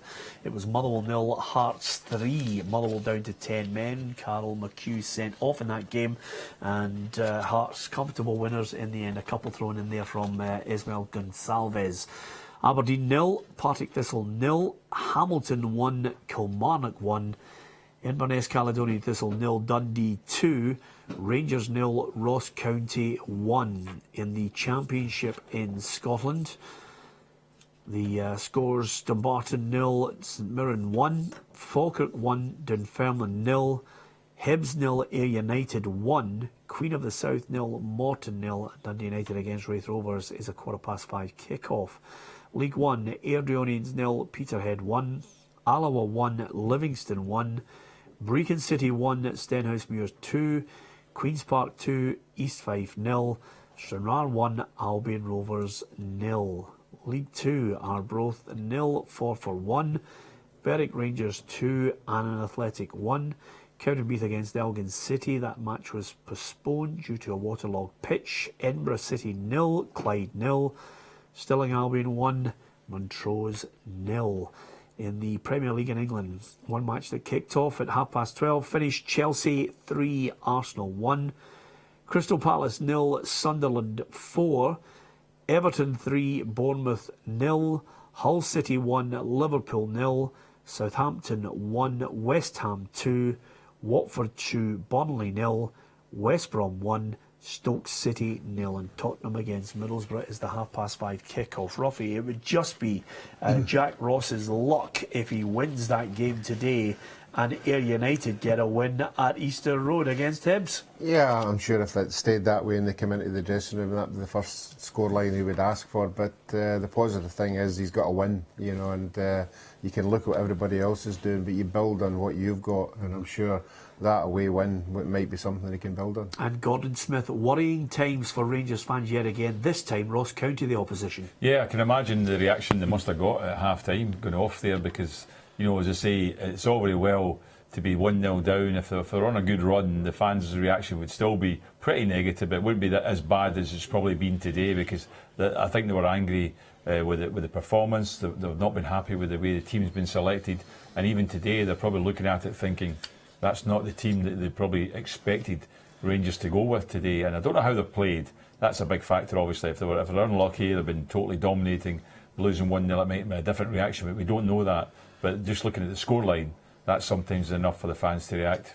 Yeah, absolutely.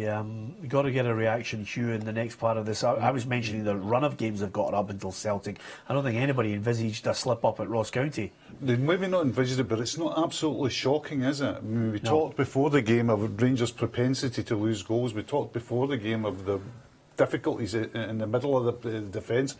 So it's not shocking, but it's dire times at Ibrox. Yep, worrying times for Rangers supporters. This could be a journey that Ross County fans will remember for a long time. Is there a fight back on the cards? Join us after the break. The big kick-off in the second half underway.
Welcome back to Peter and Ruffy's Saturday Football Show. It is yet another day of twists and turns and drama after the first 45 minutes in Scotland, where Rangers found themselves a goal behind to Ross County. Alex Schalk with the goal from a Jim O'Brien cross, and they've got it all to do in the second half. We will keep you right up to date with that, and we'll also look at the Championship, where there could be an interesting twist. Ayr United a goal up on Hibernian. Meanwhile, Dumbarton and St Mirren, it's St Mirren leading by a 0-0. David Clarkson with the goal. Hibs, can they continue on their winning ways? 5 games undefeated and looking for a 6th one today. They're going to have to step up to the plate. Of course, Dundee United, they're in action later on against Wraith Rovers. So clearly, Ray McKinnon will be keeping his eye on events there at Easter Road, where Ayr United no strangers to winning in Edinburgh against Hibs. They've done it already earlier in the season. So it's Annan 1, Livingston 2. Alloa, sorry, I beg your pardon. Alloa 1, Livingston 2, and it's Liam Buchanan who scored the goal there. Yes. Hugh McDonald, a guy who always interests me, and I'm going to do something about it. I'm going to try and get a chat with him. It just the way he just scores goals in all divisions, and I think he's 31 now, still going strong. Yeah. Top goal scorer in that division. I think maybe even top goal scorer in league goals in Scotland at the moment. So no surprise there. Yep, second half underway across the country. If there's a goal anywhere, we'll talk about it, discuss it, get your reaction at Peter and Ruffy on Twitter and facebook.com/Peter and Ruffy if you want to give us your thoughts on the goals today in the Premiership, Championship, League 1 and League 2, and we'll also keep you up to date with a good day for Scottish players and a manager in particular, David Moyes. Sunderland are 4-0 up against Crystal Palace in London.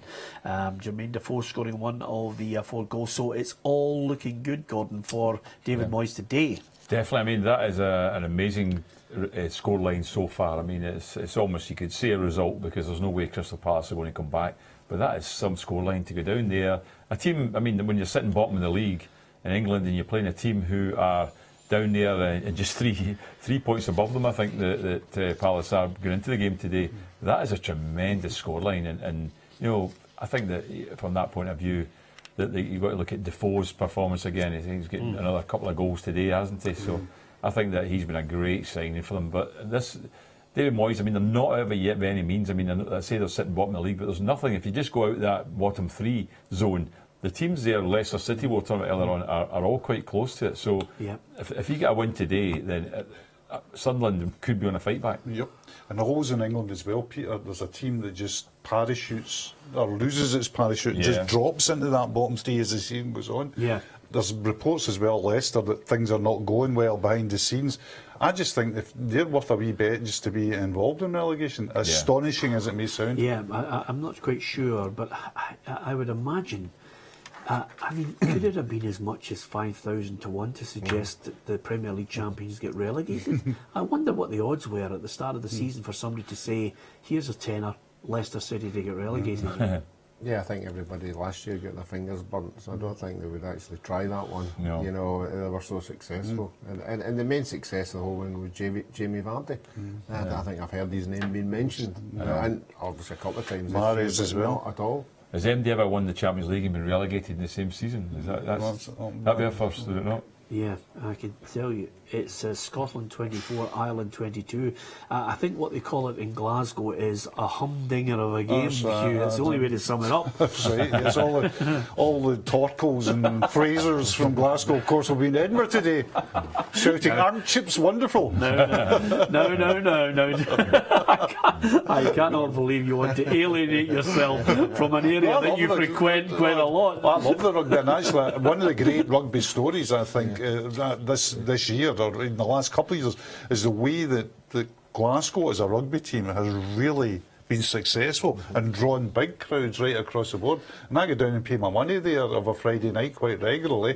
Thoroughly enjoy it. And do you fit in? Do you put curry on your chips? That's very much. I wear the sort of Ruffy, barber. You know that barber Ruffy's got, and try and go into it that way. To be perfectly honest with you, Hugh, there are other good coats as well from other shops. Anyway, it's a close game. We'll keep you up to date with the Six Nations match match. It's an absolute cracker. There are some cracking games with some very interesting scorelines. I mean, up at Pittodrie, Aberdeen 0, Partick Thistle 0. I mean, Derek McInnes will know because there'll be fans there shouting that Rangers are behind to an Alex Schalk goal for Ross County. So that battle for second place is suddenly becoming interesting. And I'll tell you right now, you will not be able to lift any newspaper tomorrow without calls, I think, for the manager's head if they were to lose to Ross County at home, Gordon Smith. Oh, if they lose, it would be a big reaction to it because, as I say, especially after coming from a heavy defeat, there was a reaction anyway to it.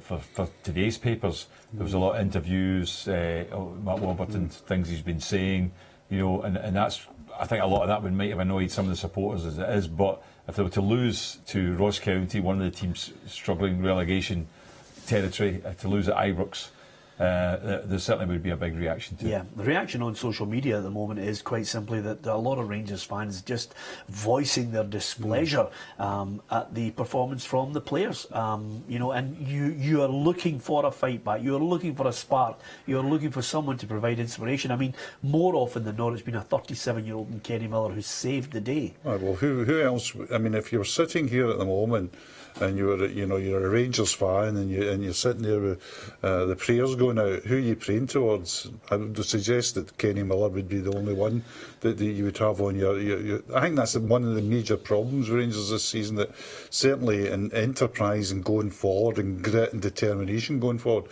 it has been Miller and no one else. I mean, I've been singing about Garner, etc., etc., but at 1.8 million so far, and he's only been here less than a season, so give him time.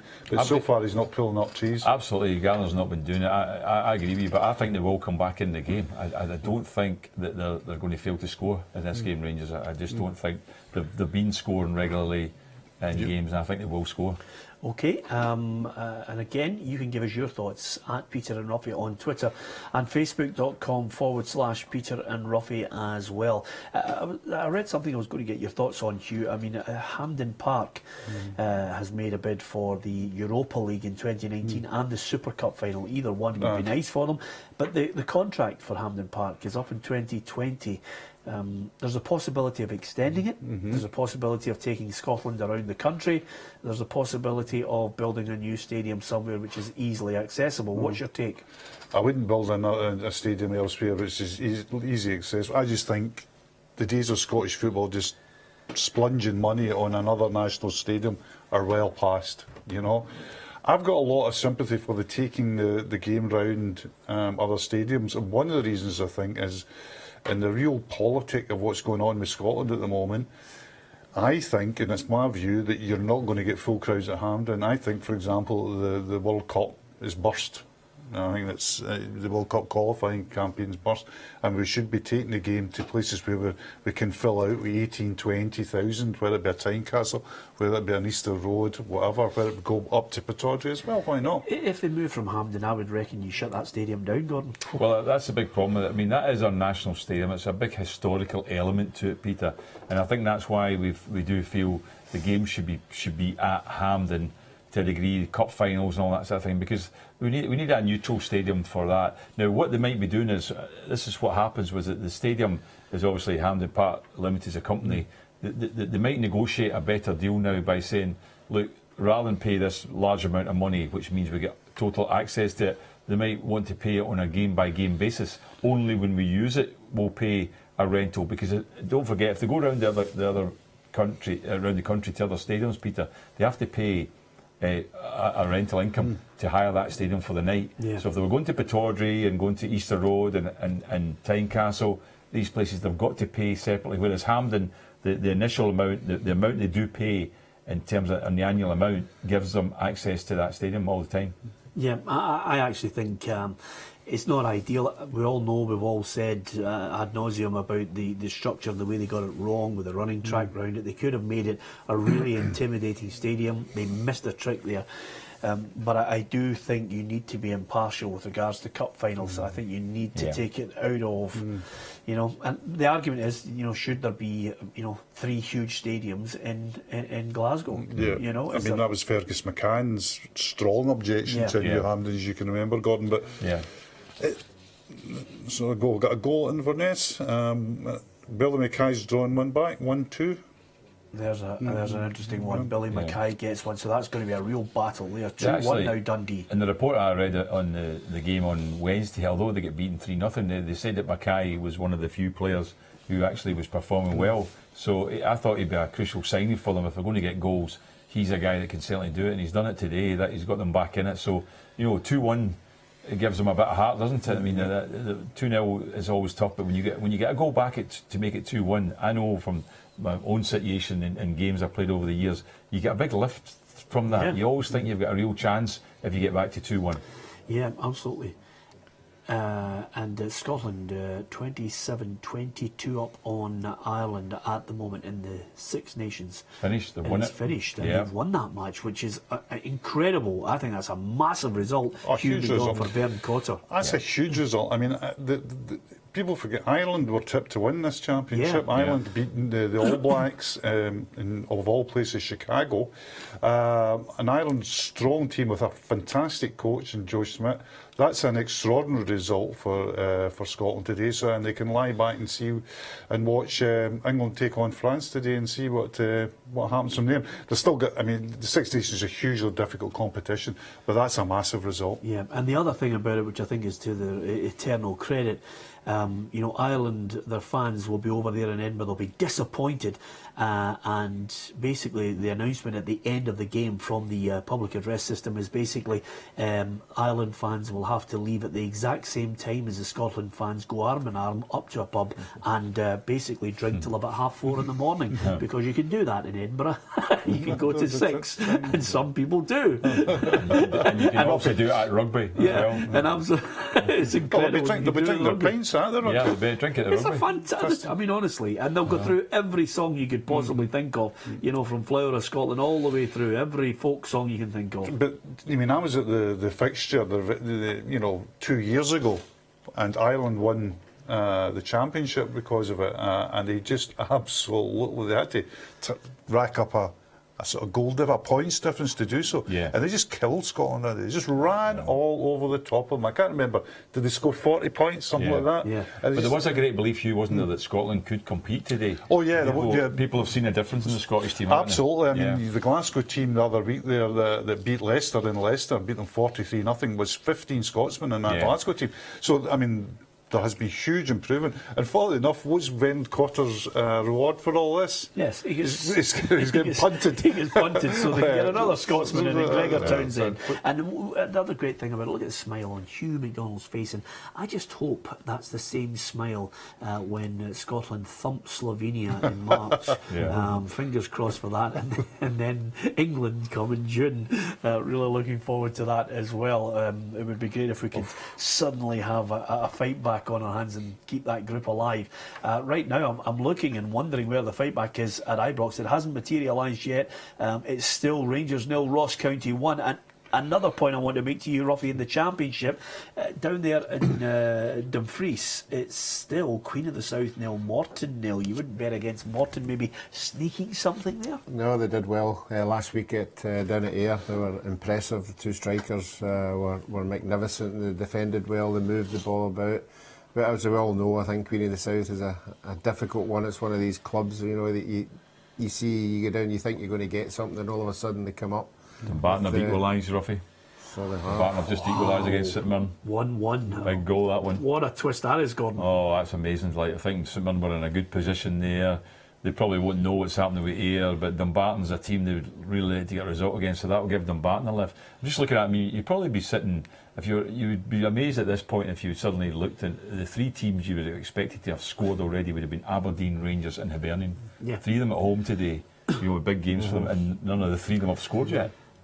I think, Christian Nadi in his second stint at Dumbarton scores the goal, but I think if you're Jack Ross, today of all days, even a point is not good when you consider if Ayr United were to win against If Ayr United were, that's a double whammy. If Ayr United even got a point against them firmly, and end the day on the same points differential that existed before the match with someone getting a draw as well, that's still a bad day. This was a day that in his heart of hearts, Jack Ross was saying this is a day to close gaps. One of the things I don't think we've talked about as well is that you know, if someone go on, I believe Wraith might get dragged into this relegation race as well. Yeah? Yeah, I know they're on 24 points. I know they're a few points ahead. But I just think that their downturn has been quite spectacular. Yeah. Well, they're on a bad. I think they've lost like 5 of their last 8 games. Five defeats and 3 draws in the last 8 games. So they are on a bad run. You're absolutely right. But the thing about it is, the worst thing from just dragging MD in, you're looking maybe about dragging them into. If St Mirren were to lose today, and the Barton win it, and then obviously if Ayr were to get a result as well, Hugh, St Mirren are in big trouble. Oh, they're down, and the other thing, the only argument then would be playoff, you know, the bottom playoff position. Yeah, that's I think things are. That's where Wraith might get dragged into a playoff. But if St Mirren lose today and Ayr win as well, then St Mirren are in big trouble. At Peter and Ruffy on Twitter, David Cunningham has just basically said if Rangers lose today, the fans will be calling for Mark Warburton's head. They need new faces. They need to splash the cash. I think there will be. I think it would be. I think for many Rangers fans, Ruffy, that would be unacceptable.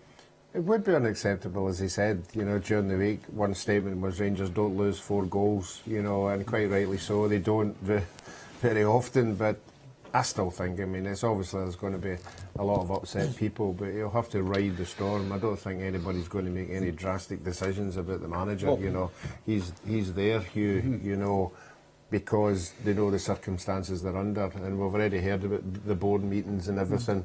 And he's obviously going in there saying, like, this is what I want, and they're saying, no, this is what you're not getting. So basically, he's had to deal with what he's got. Well, okay, every manager is judged on his results, but I think now that he's put out there, Rangers for Europe this year is what the fans will have to buy into.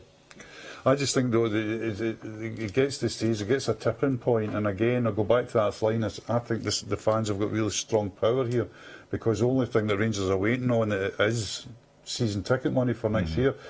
I just wonder what the machinations in the board are. I mean, the sort of reports I'm getting is that the board are really split over him. There's some more than sceptical of him, and some want to give him some time.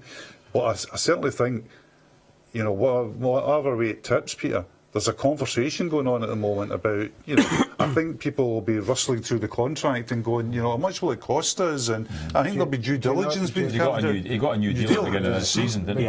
Do you not think Dave King would get it before him?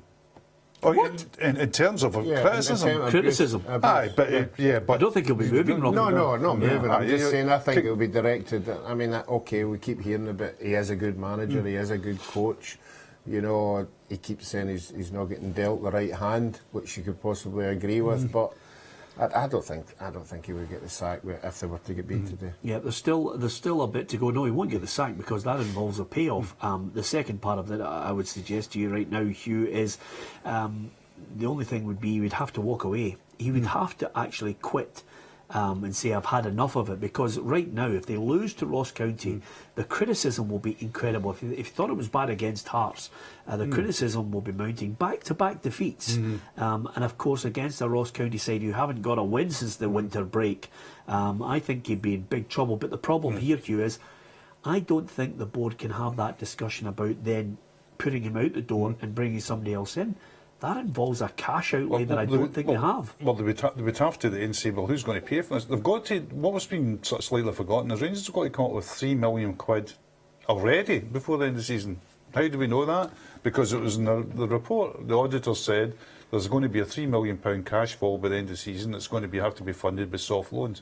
Who's going to loan them that money? The only people that can are there's no line of credit, so the only people that can are the directors. So the directors are already in a hole for £3 million before the season ends. Now, to get rid of a management team, bring in a new management team, well, Gordon will know the figures better than me, but that's certainly, you're going into 7 figures with that as well. You're actually going into millions on top of that again. But the fact of the matter is this whole kind of balance. How far do you go? And then the support just says, you know what, we're not renewing.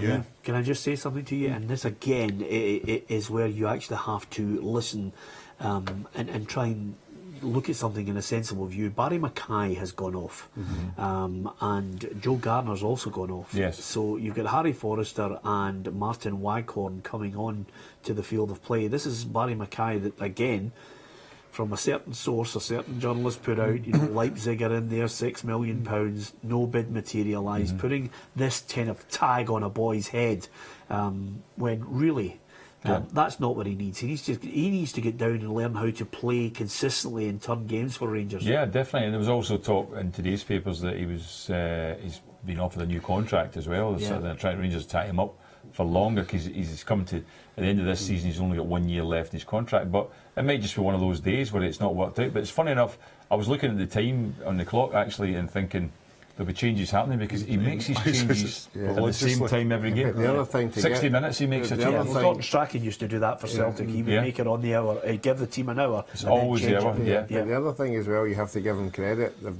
nearly worked all the time at Ibrox. Every time he's made a change, whatever changes he's made, these guys have changed it for him. So he'll be hoping today the same thing can happen because it's happened before. Yeah, I think now Rangers fans, with every chance that comes along, it's just a huge gasp, and then a groan, then a moan. So it's going to be, I think, everyone looking, wondering, can Kenny Miller do it again? Because Gordon, we've been in this studio on countless occasions this season. Hugh alluded to the fact that, I mean, Motherwell was a classic case. Yeah. You know, suddenly if Kenny Miller popped up, poor mistake, poor pass from Steve McManus, Kenny Miller's in goal, bang, 2-1. That's why I've forecast it, and because I just think it will happen. Rangers will score in this game, and I'll be shocked if they don't. But if they don't, then everything we'll be talking about will arise. You know, all the criticisms and all that. I hate to say this, and the minute you said that just took me back to a former life on radio, where if anybody ever said, "I'm certain they'll score," and they go, "If they don't, will you resign?" I didn't want to put that to you, Gordon. We're quite happy with it, but you put yourself in a real corner now. You know that, don't you? What minute do we think this goal's coming? Is it going to be? Is it going to be an 85? The first 83. one. 83. The first one. If a goal comes, I'll rate it'll have plus in front of it. Yeah. Because they scored a lot of goals in plus. They have actually. But to go down Mark Warburton's route, if Celtic had lost 4 games and we'd lost 5, and etc., etc., can you imagine if Rangers hadn't come back against Motherwell at Ibrox and were now out of the Scottish Cup as well? Yeah. I mean, that just shows you the delicate areas we're dealing with. The Scottish Cup is huge now for Rangers financially as well. well. It is now. Yeah, I mean, absolutely. And not just that. I mean, there's 2 aspects to it. It's winning a trophy, which they the chance to do last year and blew it in the final. But it's winning a trophy, and it's also stopping Celtic winning a treble. That's the other side that the fans are very keen in doing. They'd like to see that they're the team that actually stops them doing it. So that's why it becomes the Scottish Cup is crucial. And they've got a tough game coming up. They've got Morton, so it's going to be a tough game. Yeah, and Ruffy, I just want to know what your thoughts are on Hibs. Easter Road, a goal behind to Ayr United, and Dundee United will have a huge lift if they can suddenly get themselves a win over Raith Rovers. Well, it is. It's a coup and buster, isn't it? It's the first, if you're a gambling person, it's one of the first teams you would have on your coupon today, and I don't think anybody saw that coming. Obviously, we touched on it earlier, United getting thumped by Morton at home. Just couldn't see it coming at all. Hibs firing on all cylinders, get all the players in, everybody's available. You know, it'd be interesting to see what Neil Lennon did say at half-time, where he was nice to everybody or whether he was going absolutely mental. But I'm sure if it stays like that at the end of 90 minutes, I'm sure he won't be getting in and saying, "Unlucky boys." No. You know, I think that is a game, you know, that particularly, what did Leanne say? They'd sold, 15,500 tickets against Ayr United, and you're getting beat 1-0. Again, it's the same as Rangers, you know. Are certain Hibs players in that team? Can they react to this situation with that amount of supporters giving them abuse? Yep, absolutely. We're going to keep you up to date with all the goals, and the reason why there's just a kind of a lull, we're waiting on goals coming in from anywhere because there hasn't been one in the last five minutes. We're sure there's one coming from Ibrox. It's just a matter of time for that one. That's what I like about you. Typical journalist. It's a bit of a lull, but it's really intriguing I mean, just think, imagine being a sports editor tonight, the amount of stories that are just bubbling away there all over. I mean, Rangers at the moment was back spreads and double page. I mean, but the great results from elsewhere to get your teeth on it as well. Yeah, I think, I mean, if you're... Today of all days, I think if you're Jack Ross, you start throwing on, another centre forward, somebody to try and get you a goal at St Mirren, and then hope that there's a twist again for Ayr United at Easter Road. So there's that in the Championship. The Rangers story, as you mentioned, will dominate the back pages. Aberdeen, what a chance Aberdeen have if they can get a goal against a Partick Thistle side that are playing good football. Maybe the results don't necessarily suggest that, but also there's some great stories emerging over all 4 divisions. And let's not forget, I always like to get your thoughts on other stories as well. Listen, the Rangers team have been getting booed, but spare a thought for Ronaldo. He's getting booed by the Real Madrid fans this week. This is the guy who's broken every record you could ever think of, and they were booing him. Doesn't surprise me. My son took me for the 25th anniversary of his first football match, where I'd taken him to Stirling Albion v Montrose. He repaid the favour by taking me to Real Madrid v Sevilla. And we were sitting there, and the fans in front of us were muttering away and shouting and bawling. This was a game which Real Madrid won 7-3. Ronaldo scored a hat-trick, Bale got 2 and Benzema got 2. Fantastic game. And the guys in front of us are shouting a ball, and I asked this mate to the side who smokes back, that's Aberdeen going 1-0 up, by the way, Stockley. The guy, I sitting next to the guy and said, what are they complaining about? It says Ronaldo. He doesn't track back. So that even at that point they were slagging Ronaldo, and that was before that was a Champions League winning team. So it must be great to be a fan, and your biggest worry is slaughtering Cristiano Ronaldo. It's ridiculous when you think about it. He doesn't track back, no, but he scores 273 league goals in 253 games. Might be a reason. Do you want him to track back? No, that's his job. I can't believe that. You're right, Peter. I mean, to think that they actually criticise somebody who's done what he's done for the club in terms of the trophies he's won. I mean, even the World Club Championship recently, he was the man that got the goals, wasn't he? Yep. And he scores like 50 goals a year. Incredible what he does for the club, and yet he gets criticised. I just don't understand that at all. I don't get it. Josh King has got to go back for Bournemouth. Everton 3, Bournemouth 2. Elsewhere, that goal from Jaden Queen of South are beating Morton, Peter. Well, there Queen it of is. South have scored. I had a sneaky feeling there was going to be a goal there. I didn't think it was Queen of the South, but what a goal that is, Derek Lyle, Hugh. Yeah, and just continues Gary Naismith's absolute dramatic turnaround for him. As you say, Renaissance. I mean, the way that he switched that team around almost immediately. Doesn't surprise me too great, because I think he's a manager of some substance, Mr. Naismith. But that would be a surprise result. But good on them. Yeah, absolutely. Gary Naismith has worked wonders there. And if they could hold on to that one, Morton have been going great guns of late, Ruffy. Yeah, they have. Really impressive last week. But again, Queen of South seems to be the place when you get down there and you're playing well, and you just come up against it. And with the 2 strikers they've got, it's not Derek Lyle, it's your other man. And Derek Lyle is the same as Liam Buchanan. He's been about everywhere and scoring goals wherever he went. So all credit to them as well. And that brings them back into it. And I can tell you it's Rangers 1, Ross County 1. Gordon is going to stay with us for the foreseeable future on the programme because he called it. It's 1-1. Lee Wallace, the captain, leading by example, Gordon. I tipped him.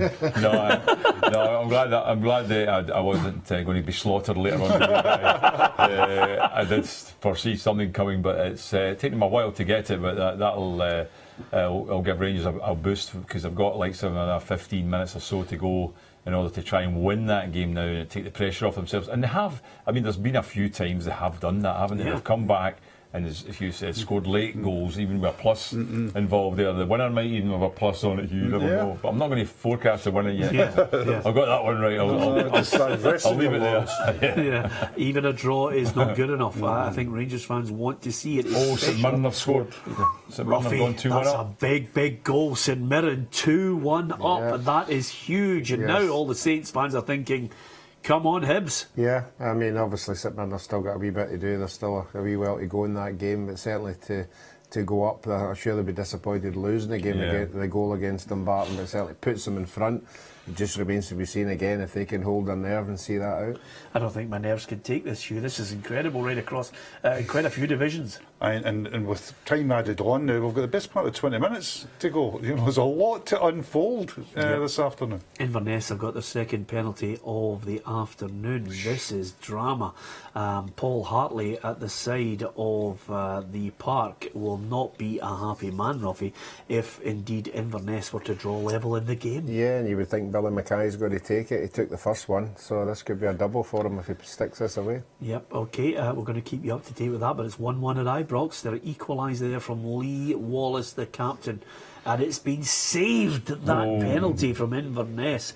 And he's just diving to his left there, Scott Bain, and makes the save. What about that? He's held on to it as well. I'm just looking there. I mean, it's just great, Ruffy, the way he's just diving down and he just holds on to the ball as well, which is something I know you weren't too keen in doing in case somebody kicked you. Penalties, you don't generally want to give away a corner or anything like that. So, but he's had a great season. Isn't that a bad penalty if the goalkeeper actually holds on to it? Yeah. Did you make the point the last time at penalties, if somebody takes the first one, shouldn't they take the second? I've said that in the past.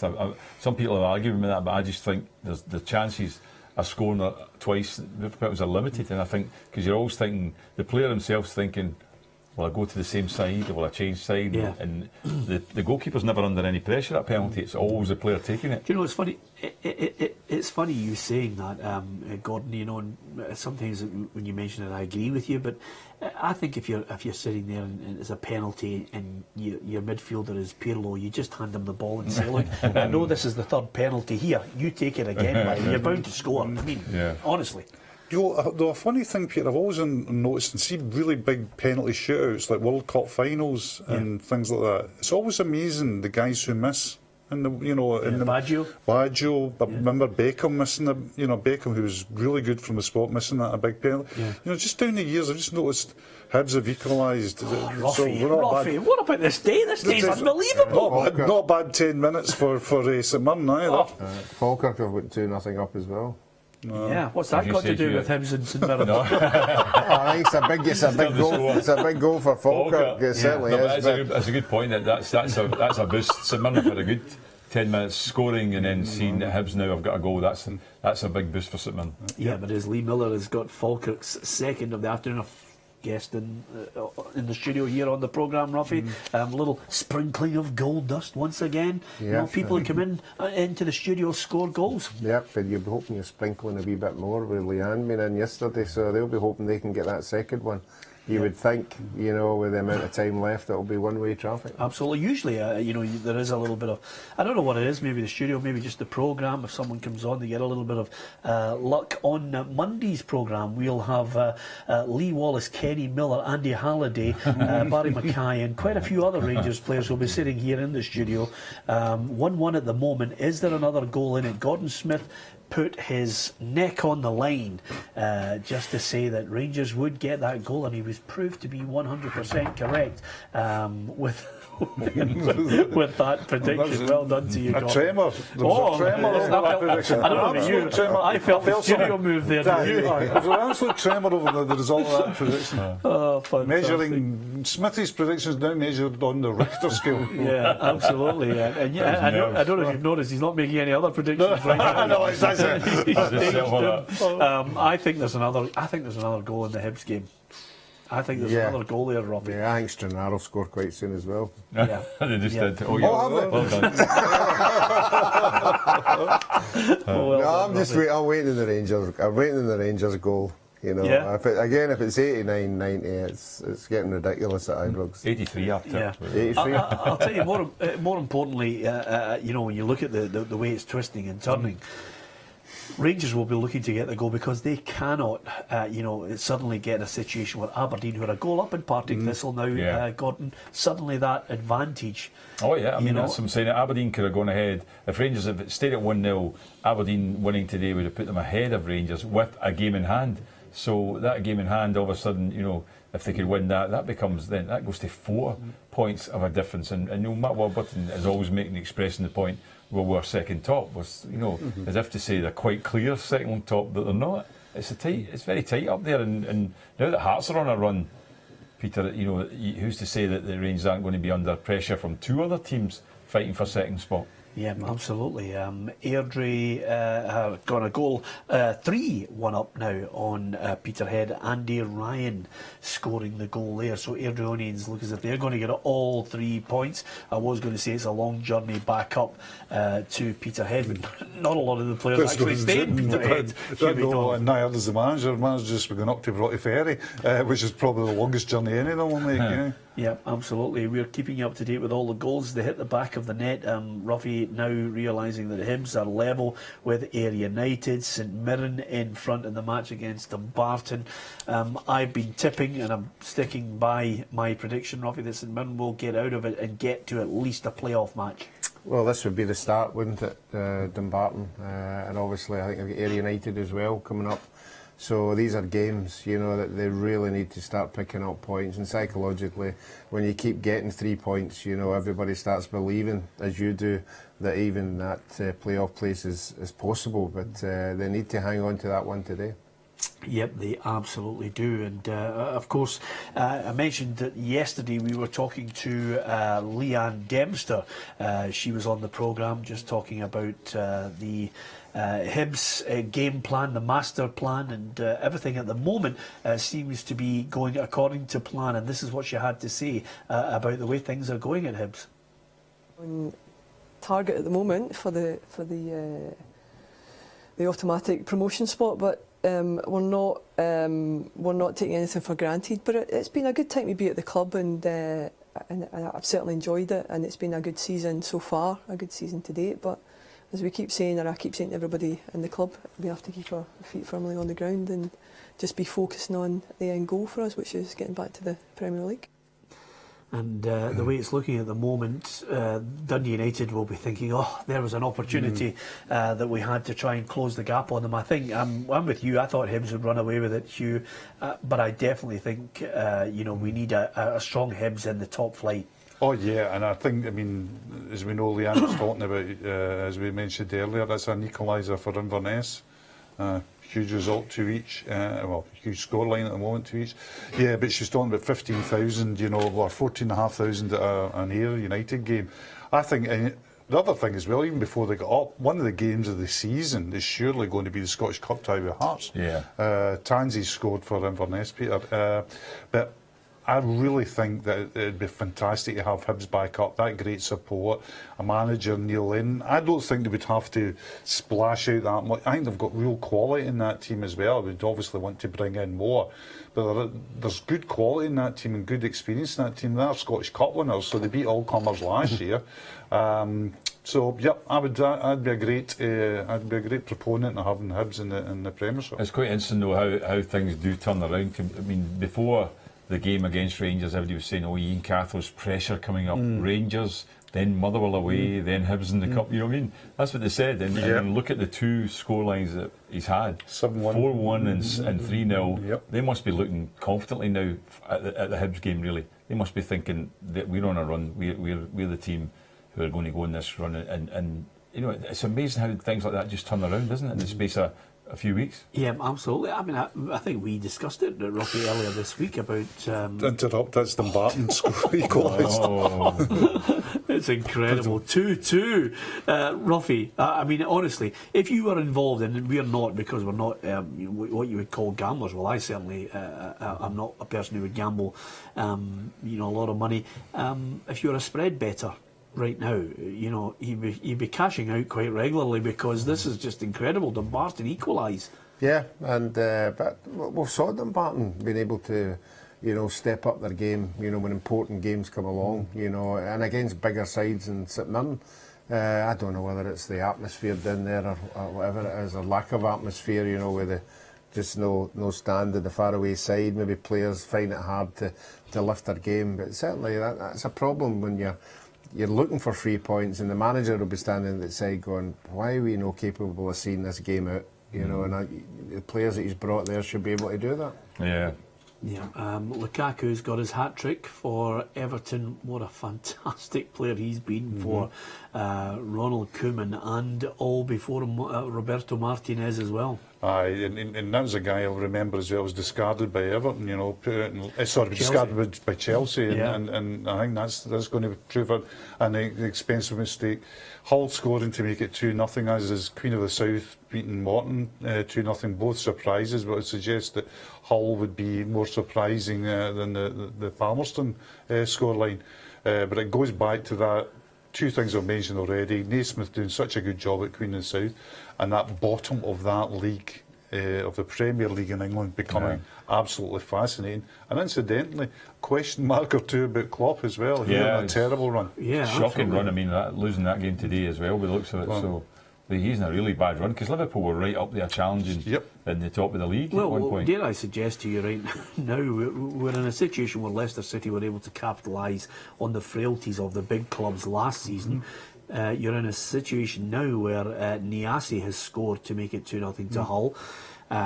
Klopp, he's fallen by the wayside. Pep Guardiola's found it very difficult in his first season in the Premier League in England as well. And Jose Mourinho knows he's got a rebuilding campaign going on there. It's incredible. I mean, I think Chelsea are just going to. I think Conte's hit the ground running, Peter. Yeah, I mean, he had a shaky part, didn't he? Yeah, until he switched it. Well, Lukaku's scored 4, Peter. So by the end of this sentence, I fully expect him to have his double hat-trick. But I think the crucial thing about Liverpool is that they've got nothing to play for except the league. Yeah. And now you would say all they've got to play for is a top 4 place, and they really have to go. But go back to Conte. Conte changed it back to the way he's most comfortable. He changed it back to a back 3, so I don't care. That's right. If everybody else wants to play 4 at Chelsea, I'm comfortable with 3. They've went back to 3, and they just look lean and mean. And they've got the class as well. Of course, they've got the Williams, they've got the Hazards. Yeah. But I think the league they've won the title for me. Yeah, even David Luiz looks like a player now. Exactly. That's how things are turning around there. So in the Premier League in Scotland, Ruffy, we are now looking in the latter stages. We're now into Rangers time. Is it Warburton We're on time? Rangers time. I think it's called Miller time. Yeah, it's got to be somebody's time.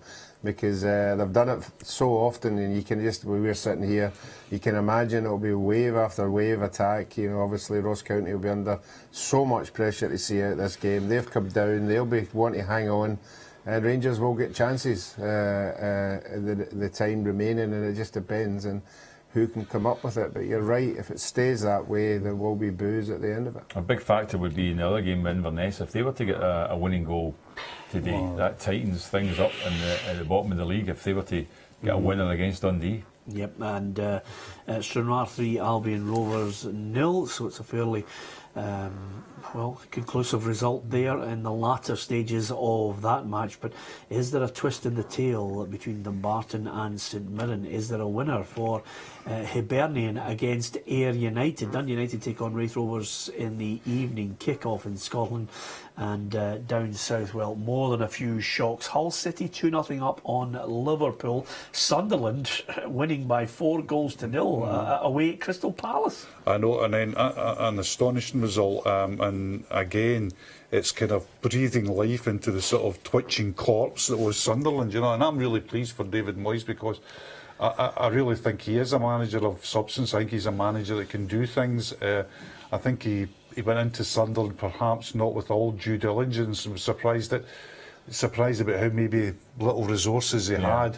But if he can turn that around, that's going to be an interesting bottom of that league, because Hull are playing well, Sunderland are now playing well, and there's teams that are not playing well. One of them is Crystal Palace, and the other one, as we mentioned before, Leicester City. You wonder whether Sunderland, 4-0 up at half time, Peter, you wonder whether the managers decided just to say, let's just hold it here. Yeah. Let's give nothing away. No injuries, not push forward, just play it tight. We've got the 4-goal lead, and that's good enough. A win by 4 goals is more than you could have expected. David Moyes will be delighted with that, and just said, well, see out the game. I'll tell you how delighted he is. The Sunderland fans are singing right now, Moisey, give us a wave. I kid you not. I mean, honestly, I mean, that's just fantastic, isn't it? You know that. And if I was David Moyes, I would wave. Just, milk the moment while it's there. There was a lot of them wanting them to give them a wave goodbye at one point, which I thought was desperate and fair. Because I think his record shows he's a good manager. Okay, he had a bad time at Manchester United, but that's since proved to be, Van Halen had a bad time too, and I think Jose Mourinho's turning it around a bit now. They're turning it around a bit at the stage now that there's quite a gap between Manchester United and the top four, so they'll be holding at Liverpool. The Liverpool plummet continues. I'm just looking at the Premier League in Scotland, and I'm thinking to myself, Aberdeen, they will have a big celebration tonight if they can hold on there against Partick Thistle, because suddenly 1 goal advantage, if it stays 1-1 at Ibrox, that's 2 points they've made up on them. Gordon Smith. I think they've got better goal difference as well. Yep. So it would mean there would be levelling points, but better. Aberdeen would be in second place with a game in hand if it finishes the way it is right now. There's no doubt. Yep, is there a twist in the final minutes at Ibrox? Rangers fans willing the team on to try and get the all-important winner. We've seen it before as we fast approach the 90th minute and beyond, and of course all eyes will be on the fourth official at this point. Just wondering how much additional time is going to be added on you. Yeah, and we said before that the Rangers have, to their credit, they've gone to the line and regularly in matches this season. I think there's reasons for that, in that they've had more of the ball, and the other team, there's fitness can go down, and if you relentless pressure can pay dividends in the last moments of the matches. So not all hope is not lost for Rangers at the moment. Yeah, and the fourth official has just held up the board to you. There's 74 additional minutes that we added on.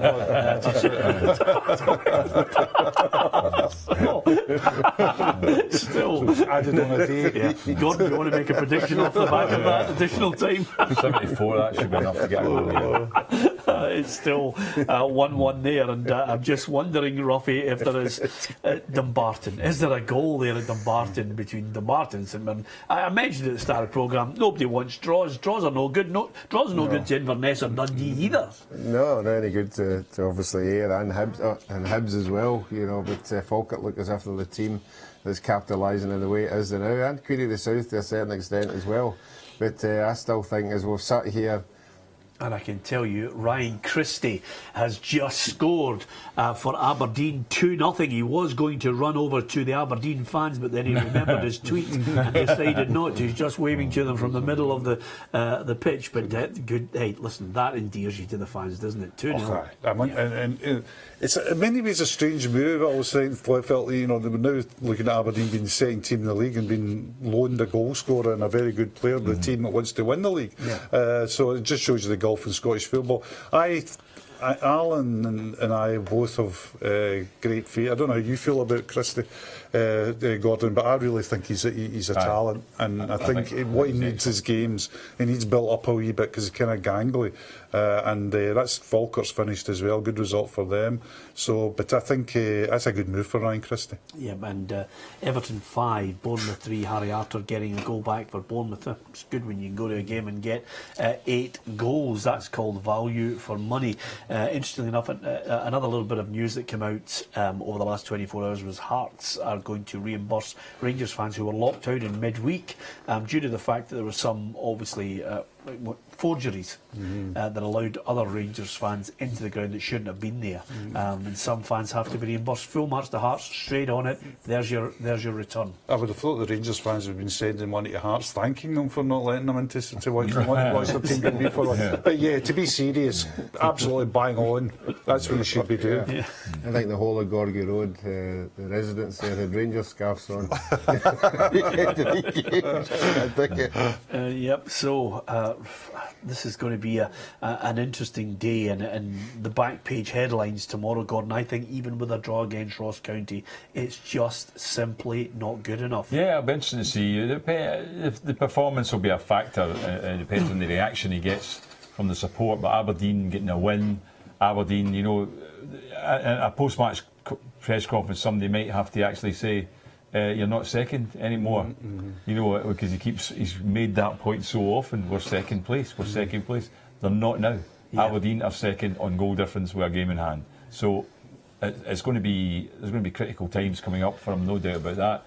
it'll be interesting to see the reaction from the support even after 90 minutes. Yeah, I always, there's the one thing that really bothered me about it, and this is the job of journalists, just basically when we go to press conferences, you've got to ask difficult questions, you've got to actually analyse every word that comes out of a manager's mouth. And, you know, I think Mark Warburton was first to highlight the fact that, you know, maybe Scottish journalists are hypercritical, you know, and some of the English journalists that were doing pieces on him were you know, they had their grasp on what football's all about. Well, he's about to find out how everyone hangs on his every word. I mean, in many ways they don't get it.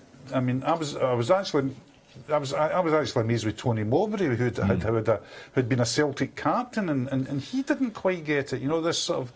It's that language as well, James Tavernier this week. This is just a speed bump. No, it's not. Yeah. This is a careering into the ditch for supporters. It might be a speed bump to you, and I just think you know, that Mark hasn't quite. I mean, Davy Weir will be having words in his ear. You know, and by the way, Everton now scored 6 at Bournemouth, 6-3. Defences on top down there, isn't it? A good one for Queen of South as well, Peter. Yeah, 3-0. 3-0 against Morton. I mean, that's a surprise scoreline. And it's finished. I simply think they don't get cultural. They just don't get what's so important. And I think one of the great ones was that one where it might take us years to get to Celtic. Now, he might believe that, and that might be true. But the Rangers manager, honestly, I don't think can come out and say that in a press conference. No. No, I agree with you. I think that's something that I think a lot of Rangers fans will be latching on to, but they're latching on to it now because the results are not going their way. And I think that's the key issue here. You know, Rangers fans can listen to managers and their analysis of something, but their eyes do not deceive them. And if it finishes Rangers 1, Ross County 1, there'll be a few wanting to voice their displeasure at the end of the game. There's no doubt about that. At Peter and Ruffy on Twitter, facebook.com/Peter and Ruffy. You can give us your views on the Rangers game. Aberdeen comfortable winners over Partick Thistle in the end, 2-0. Jayden Stockley and Ryan Christie scoring at Pittodrie since his loan move from Celtic. There's a goal that I think he'll be celebrating, and right now it's finished. Full-time at Ibrox, 1 each. And again, the boos from the Rangers fans will be also evident. Gordon Smith, give us your assessment of 1-1 against Ross County. Yeah, I think it's poor considering what's after the Wednesday night's game. A heavy defeat. Rangers need to pick up today and get things going. It happened the last time when they had the poor result to Hearts. Mark Warburton was very positive about it and things turned around. He changed the team, but as I say, I looked at the team list when it came in today and I was quite surprised. I didn't think it was a team that he would have picked for a game in order to get Rangers going again. I thought he made a mistake with that, but I don't know how they've played, but certainly never mind how they've played, the result is not good enough. Yep, the result is key to this. Give us your view on that at Peter and Ruffy on Twitter and facebook.com/Peter and Ruffy. It's been a dramatic day in the Premiership and in the Championship as well, because St Mirren looked as if they were going to get all 3 points, but Dumbarton managed to fight back. It looks as if that's heading to a share of the spoils. We'll analyse the Premiership, Championship, League One and League Two, the full-time results on the way here on this Saturday football show.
Welcome back to Peter and Ruffy's Saturday Football Show here on STV. Alan Ruff, Gordon Smith and Hugh McDonald with me, Peter Martin. Every Saturday, 2 o'clock for 4 hours. We keep you up to date with all the goals as they hit the back of the net, opinion, interviews, and of course a wee bit of banter between these guys here. Always on a Saturday if you can join us.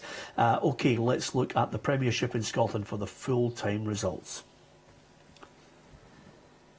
Motherwell 0, Hearts 3, Aberdeen 2, Partick Thistle 0, Hamilton Accies 1, Kilmarnock 1, Inverness 2, Dundee 2, Rangers 1, Ross County 1. In the Championship, Dumbarton 2, St Mirren 2, Falkirk 2, Dunfermline 0, Hibernian 1, Ayr United 1, Queen of the South 3, Morton 0. Dundee United against Wraith Rovers as a 5:15 kick-off. League 1, Airdrie 4, Peterhead 1, Alloa 2, Livingston 2, Brecon City 2, Stenhousemuir 2, Queen's Park 2, East Fife 2, Stranraer 3, Albion Rovers 0. League 2, Arbroath 0, Forfar 1, Berwick Rangers 4, Annan Athletic 1, Edinburgh City 0, Clyde 0, and Stirling Albion 1, Montrose 2. In the Premier League in England, Chelsea 3, Arsenal 1, Crystal Palace 0, Sunderland 4, Everton 6, Bournemouth 3, Hull City 2, Liverpool 0, Southampton 1, West Ham 3, Watford 2, Burnley 1, and West Brom 1, Stoke City 0. Tottenham and Middlesbrough is the 5:30 kick-off into the Premiership in Scotland, New Douglas Park. Kevin Harper gives us his assessment of the 90 minutes Hamilton against Kilmarnock. Finished here, Peter, 1-1, and probably it was a result that doesn't help any manager. On the 7th minute, Kelly went ahead with Longstaff. Great shot from 22 yards into the bottom right-hand corner. Hamilton weren't at the races the first half until the 38th minute, where they had their first attempt at goal. They scored after that on the 43rd minute. Bothy, who had came on for the Ammo, who went off injured, turned 22 yards out and hit a shot that landed in the bottom right hand corner. Second half, nothing really happened, Peter. We had a chance. Chris Boyd had a chance, came across the box from the left hand side, just behind him, and put it wide. Straight after that, Devlin had a header, harder to miss, Peter, from about 4 yards out from a corner, put it wide. And then just in the dying minutes, very last kick of the ball, Mackenzie had a diving header, cross from the right, and just went into the low bottom left hand corner where the keeper saved it to try and make it 2-1. But over the piece, I think Lee Clark will be happy for the first half performance up until the Hamilton goal, but second half he would have been very disappointed with his team. Hamilton dominated the second half without really creating any chances. Neither keeper had a real save to make in the second half, and it was just a little bit, you have the ball, we'll have the ball, sort of attacking, but no shots or anything. Other than that, finished here 1-1, Hamilton 1, Kilmarnock 1. OK, there's more reaction to the results across all 4 divisions in Scotland coming up next.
fans far from happy with the performance there, not to get 3 points, and suddenly Gordon Smith, Aberdeen's win at Partick Thistle, catapults them into second place. Yeah, it does. On goal difference, they get a much better goal difference than Rangers. I think they've got plus 20, and Rangers are plus 6 in terms of goal difference. So Aberdeen are sitting in second spot now with a game in hand. So it'll be interesting to see, as I say, whether Matt Warburton, after this game today, one of the questions might be asked, because he's stressed it every time in every interview so far. We're second top. I don't see what the fuss is about. They're not now. And he's got to answer that question, because he's not only are they third place, but Aberdeen have a game in hand. And Aberdeen are a formed team as well. And it's going to be tough. And now all of a sudden Hearts are beginning to go on a run. So there's a tough period coming up for Rangers, without doubt. Yeah, but is this the perfect time for the two teams that Gordon's mentioned to smell blood, fear, and capitalise on it? Absolutely. And it's interesting that Aberdeen, last year we accused them with great justification of not seizing opportunities that were offered to them by Ronnie Dyler's team. You can't say that about that little run that Aberdeen have gone on today. That could have been a sticky one for them. It's obviously taken a long time to score a goal today, but they've won again, ended up with Ryan Christie scoring, ended up winning comfortably. Cathro's reign has changed dramatically in the course of 3 hours, winning a cumulative 7-1 against the Rangers in Motherwell.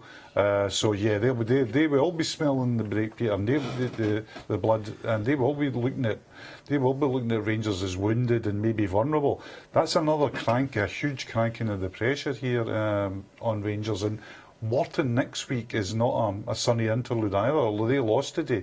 Morton might enliven Morton to come to Ibrox with a bit of enterprise. Yeah, and of course Aberdeen, after the cup match, have got Motherwell, Kilmarnock and Ross County. Yes, absolutely. I mean, they've got a decent run. I was looking at it there. They get Motherwell, Kilmarnock, Ross County, then Hamilton and Motherwell the next 2 games after that too. So they're all winnable games for Aberdeen in terms of, the sort of players that managed to hold on to Johnny Hayes. They've got a bit of form. Christie's going in there today, got a goal. He could become a key player for them. So, Rangers have got their work cut out without doubt. It's not as if they were comfortably sitting in second top and Matt Warburton could throw that back at people who were asking, what's going on here? Just like we're second spot. As if to say, what are you talking about? But they're not now. This is a role reversal, Ruffy, and I'm going to get you guys to have a think about this when we come back from this quick break. Basically, 9 in a row and beyond, when Rangers were dominating Scottish football, over and above the 9 in a row era, there was a period where Rangers' success usually meant that the Celtic manager would lose his job, and that's when they were going head to head. There's a situation now which is developing where this Rangers manager has to try and finish second, just to try and convince the Rangers fans that he should be in a job. Yeah, I would say Europe, Peter. I've said it all day today. Second or third is Europe, and wherever he goes in the Scottish Cup, I think that is the target, and I think that's what you'll now get. I'm trying to get the Rangers supporters to buy into. Okay, coming up after the break, we'll discuss the Rangers situation. We'll read out some of your tweets and your messages on Facebook as well. We'll also look ahead to St Johnstone against Celtic tomorrow.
Back to Peter and Ruffy's Saturday football show. Alan Ruff, Gordon Smith and Hugh McDonald are with me here on STV every Saturday, 2 o'clock until 6. We look at all 4 divisions in Scotland and the Premier League down south in England. In the top flight here in Scotland, at Ibrox it finished Rangers 1, Ross County 1. Aberdeen capitalised on that up at Pittodrie with a comfortable 2-0 win over Partick Thistle.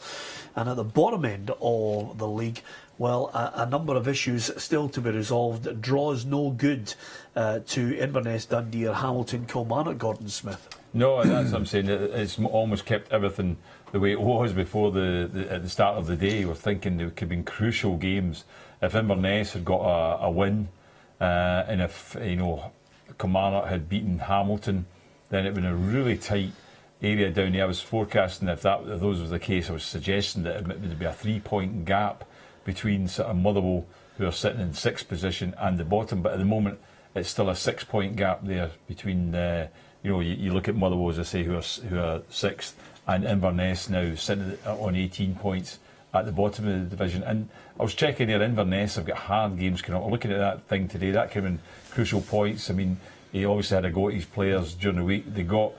They came back, give them credit for that. It showed a bit of character today, coming back from 2 goals down. They'll be disappointed they missed a penalty as well, considering the fact if they scored that penalty, they might have won that game and got the points and pushed themselves closer to Hamilton, who ended up getting the point. But the next 3 games, I think Inverness have got Rangers, Celtic and Aberdeen, or Rangers, Celtic, Hearts it is. So the tough games they've got coming up. Yeah, 6 points between 6th and the bottom in 12th. Hugh tells you 1 win and then you can be into a free fall panic. Yeah, and you couldn't be confident about any team staying up from that position. I would still go. I think that was a bad result for Inverness today. Given that they have to win games, especially this tough wee period coming up. To get back to 2-2, miss a penalty, I think is just a signer. But again, we can't be too prescriptive who's going to stay up and who's going to stay down, because it's just so tight. Yeah, I mean, you're talking about 6 points for the bottom. I think clubs will be looking at playoff. You're like 3 points from Motherwell down, and you're in a playoff. I don't think any of these teams would feel comfortable going into a playoff with the Championship sides. Yeah, absolutely. Well, of course, Kevin Harper was out there at New Douglas Park watching that game. It finished in the end Hamilton Accies 1, Kilmarnock 1. I'm delighted to say we're joined by the Hamilton Accies manager Martin Canning. Martin, you got a point. I imagine as a manager, draws are painful for you more than anyone else. Yeah, we've had enough of them this season. Obviously, I think that's the 13th game, is it? 12th or 13th game we've drawn, so... but I think on the balance of play today, with the first 40 minutes, I thought maybe 30 minutes, between 30 and 40 minutes, Kilmarnock are probably on top. And we changed that a bit, and from there we got into the game. I thought second half we were comfortable, probably without creating enough. But no, I think over the piece, a point was probably a fair result today. Yeah, what pleased you about, I mean, I've watched you on more than a few occasions, Martin. Your team play good football. You've put a lot of faith in the 2 strikers now. I know you were trying to get, the likes of Billy Mackay in there, but you have to, at the bottom end, hope that those guys can collect goals, is what sometimes determines a club's fate. Yeah, it does, and obviously today, young Eamon Brophy's came on for Alec DeCall, who's got injured, and Damon's managed to get a goal. So if you look at the last 2 games, all 3 of our strikers have managed to find the back of the net, which is pleasing. And like you say, we need to keep that up, because ultimately I think the team that's got a guy that hits a bit of a rich vein of form in terms of putting the ball in the back of the net will probably be the team that gets away from it and does okay. So for us, we know the importance of that. And like I say, I'm pleased that Eamon's got his goal today, and obviously Rakesh and Alex scored through the week as well. And I thought you could see that today as well. I thought in the performance we didn't start great, and I thought you can see that we've had a hard game, kind of physically, emotionally through the week. We've put a lot into it, and Kilmarnock have had a week to prepare for this game, obviously having been out the cup. I think them and Dundee switched their midweek game, so I think you can see that as well. So today for me it was a pleasing point. I would like to have taken all 3, but given the way the game went, I don't think we've done enough to win the game. I don't think we deserve to lose the game, so because I think a point's probably a fair result. Yeah, you've got all the experience in the world, Martin, and you've got a few people who've been over the course before at Hamilton Accies trying to avoid either a playoff or relegation. In the dressing room, do you sense that there's a real determination? Do you see the spirit in the camp that they can replicate what has been achieved in previous years and escape it? Yeah, I definitely think so. I don't think anybody's thinking along those lines. And I think if you look at it in a different way today, we started the day 4 points off the top six, and we've ended the day 3 points off the top six. So I think that's just an indication of how tight this league is and how much there is still to play for. And with that in mind, you've got the cup to think about next week. Is that a welcome distraction away from the battle in the league? Yeah, I think it is. I think one thing we haven't done here, I said that to the players after the game there, that in my time at the club we haven't had a real good cup run, and I see no reason why this team can't go next week and beat Dunfermline, albeit it'll be a really difficult game for us. Obviously we're away to Kilmarnock in the last round. This will be equally as hard. Dunfermline, a team who have found a bit of form of late as well. I know they lost today, but like I say, that's going to be a real difficult game for us away at a big venue as well. But like I said, it's one of the games we want to go and try and do well, and I'd like to get through to the next round of the cup if we could. And then we've got Partick Thistle in the league the following week, which is another huge game. So they keep on coming. Every game that we play in just now is a big game, and the next two are huge. Yep, good point today, and of course a great win in midweek. Martin, thanks for joining us, and we wish you the best for the rest of the season. Thank you. Brilliant stuff. Martin Canning, the Hamilton Accies boss there, coming up. A point, and again, he highlights the madness of this league. 3 points off the top six suddenly. Yeah, and it is, as we said before, we've been saying all afternoon. I mean, you only get a hunch of who you think are going down, because it's so incredibly tight. Nobody can say any. I mean, for example, I think Motherwell will probably okay because they've got goals and Molten McDonald, but I'm not even certain about that, because they've had a couple of poor results. You look at, I always thought Dundee they should be okay, because I think it's a pretty stable club. He's been reinforced in the winter, the winter break. But again, they're 2-0 up today, and they end up drawing 2 each. So I don't think it's very hard to come to any sort of substantial conclusions about what happened down there, except to say it's going to be very tight. Yeah. What will be fascinating, Hugh, is if we get to the break when the league splits and there's nothing much in it, because then they've all got games against each other, and that will become very good. I think very interesting when they're actually got an opportunity. The points then become crucial. Yeah. They are all 6 pointers when that happens. On the basis of what we asked you at the start of the season, if you could change your choice now, would you change who you picked to get relegated? I can't even remember who I picked. I think I picked Kilmarnock. Yeah, and I would. I would change to Inverness. Yeah, I picked Hamilton at the start, and I'm probably the same. I would probably go Inverness now too. Ruffy? Yeah, the same. I picked Hamilton, and if you were going to change it, it'd be Inverness. Well, that's welcome news. Ruffy, you've tipped Hamilton to go down for the last, 3-4 years? You've, no, you actually tipped them to go down 1 year they weren't in the division.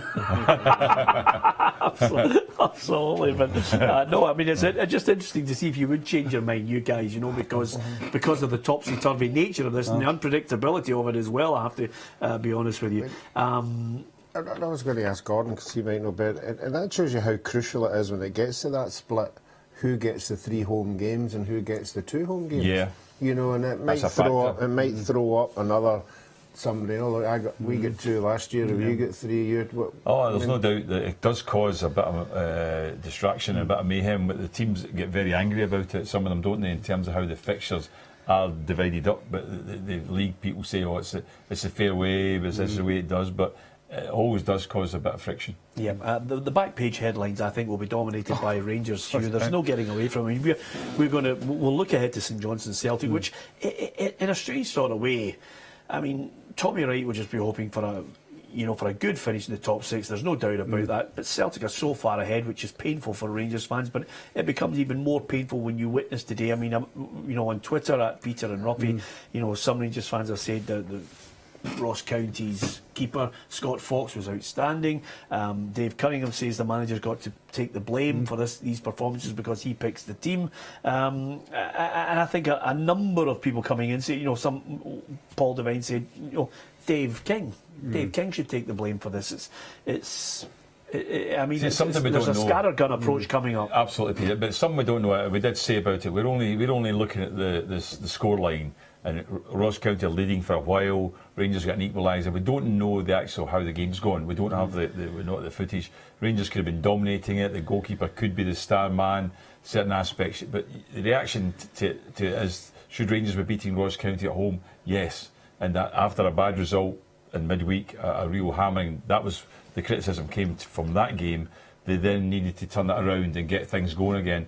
And as I say, I didn't feel they got their team right in terms of what the team that could have been playing in this game today. Now I might be wrong because they might have played outstandingly well, but they were a goal down, and it's a fullback that's got them the equaliser. Well, I would go as far as to say, Robbie, I think most Rangers fans at this point in the campaign, even if they'd hit the bar 5 times, hit the post 10 times, don't care, because it's results that matter now. It's just keep grinding them out to finish second. It doesn't matter how you play. No, and I think with results like that, what happens is the Rangers support start asking questions. The questions that we have all been asking. It's okay saying, right, we're going to be watching what we're doing with our money this year. We're not going to spend a lot. We think we've got enough to get us into Europe or second place. I think the Rangers fans will be asking, okay, we'll buy into that, but what happens after that? Is there money there? That's what they'll be asking. Once we get by this season, okay, we know the season ticket money's there, but you need to tell us for definite what happens at the beginning of the season. Are you going to use our money or Dave King's money? Okay, top and bottom, always interesting. I'm delighted to say the Kilmarnock boss, Lee Clark, has joined us. Lee, do you view that as a point gained or maybe 2 dropped? 2 drops, certainly. Very frustrating afternoon. We were outstanding the first half an hour. And obviously our opponent's going to do something about that, which Hamilton did, but we stopped passing the ball simply with purpose and with a intensity about ourselves. So I'm frustrated. It was an opportunity to get clear in 6 by a couple of points and play our game in hand next weekend up at Dundee. Yep, I mean, we could pick anyone from 6 or 7 clubs, Lee, who, 1, 2 bad results and suddenly you're in the mix. From your point of view, I mean, are you confident? Do you sense from your players that it's all about looking to the top 6 rather than being involved in a dogfight? Absolutely, guys, and that's not me being arrogant or disrespecting any of the teams around us, because they're getting positive results themselves. But I look at the quality I have on the bench today, and I'm starting the team's evolving a bit, and we're getting a strong squad. I'm getting Miles Addison and Greg Kilty back in the coming weeks also to add to that, and I see that I've got possibilities to make us stronger. So I've got great belief in the players. Just a bit frustrated today that we haven't took maximum points. Yeah, you mentioned there about the way that your team is playing in patches, which is pleasing. You've got Connor Salmon, obviously, on loan as well. Did you bring him in with a view that you're able to mix it up? If it's football you want to play, fine. If you need to go long, you need to change the way you play. Yeah, but, Connor's he's shown his technical side as well since he's been in the club. Yeah, he is a willing worker and he will run into channels and he works hard for the team. But he has good technique also. We're hoping that he had his best spell probably in his career with Kilmarnock in the year that he got the goals and got him his move down south. I'm hoping we can rekindle that. He's been bright in training. He done well when he came on today. And we just feel that it'll be a perfect match for the two of us. And he'll come back and he'll get his mojo back, as it is, and start scoring the goals and be involved in the way the team wants to play. But as you said, there's also that possibility for the group to mix it up. You've got to have a plan B as well. You can't just stick to one plan. If you're playing your football and it doesn't work, you've got to have a different possibility to unblock teams. So we have that now. We've all changed our mind continually, week in, week out, about who we think will be relegated and who will be involved in the playoffs. From what you have now at your disposal, Lee, do you feel confident that you've got a good enough squad that you won't be looking behind you, you won't be looking at the playoffs or relegation with that squad? Absolutely, yeah, without a shadow of a doubt. I've got total belief in the players. We've got good experienced lads who are doing brilliant for us. We have some exciting young players of our own and some that we've loaned and etc. and I am confident. As I said, I'm not being disrespectful to the other teams, because you're seeing how tight the league is. It's quite unique this season and how tight it is, but we are positive in our mindset. Actions speak louder than words. We have to deliver the performances to get the results on a regular basis, and that's starting again next Saturday at Dundee. Lee, as ever, good to square up and chat about your performance today. We wish you the best for the rest of the season. Thanks for joining us. Lee Clark there. Well, he's brought in players. He's asked them to hit the ground running, and he's confident that he's got more than enough to get him up the top end. Well, you've got to say about Lee Clark that he's caution has never been his watchword. He's always taken the chance when he has of rejuvenating the squad, making decisions. He's stuck by his decisions. He seemed really confident there, didn't he, about getting out of any trouble whatsoever. All managers have got to say that, but there was a sense of Lee Clark there being really positive about everything. For what it's worth, I think he will get out of trouble. I think the big problem for him is maybe them and Hamilton reprising the battle for the second bottom playoff space.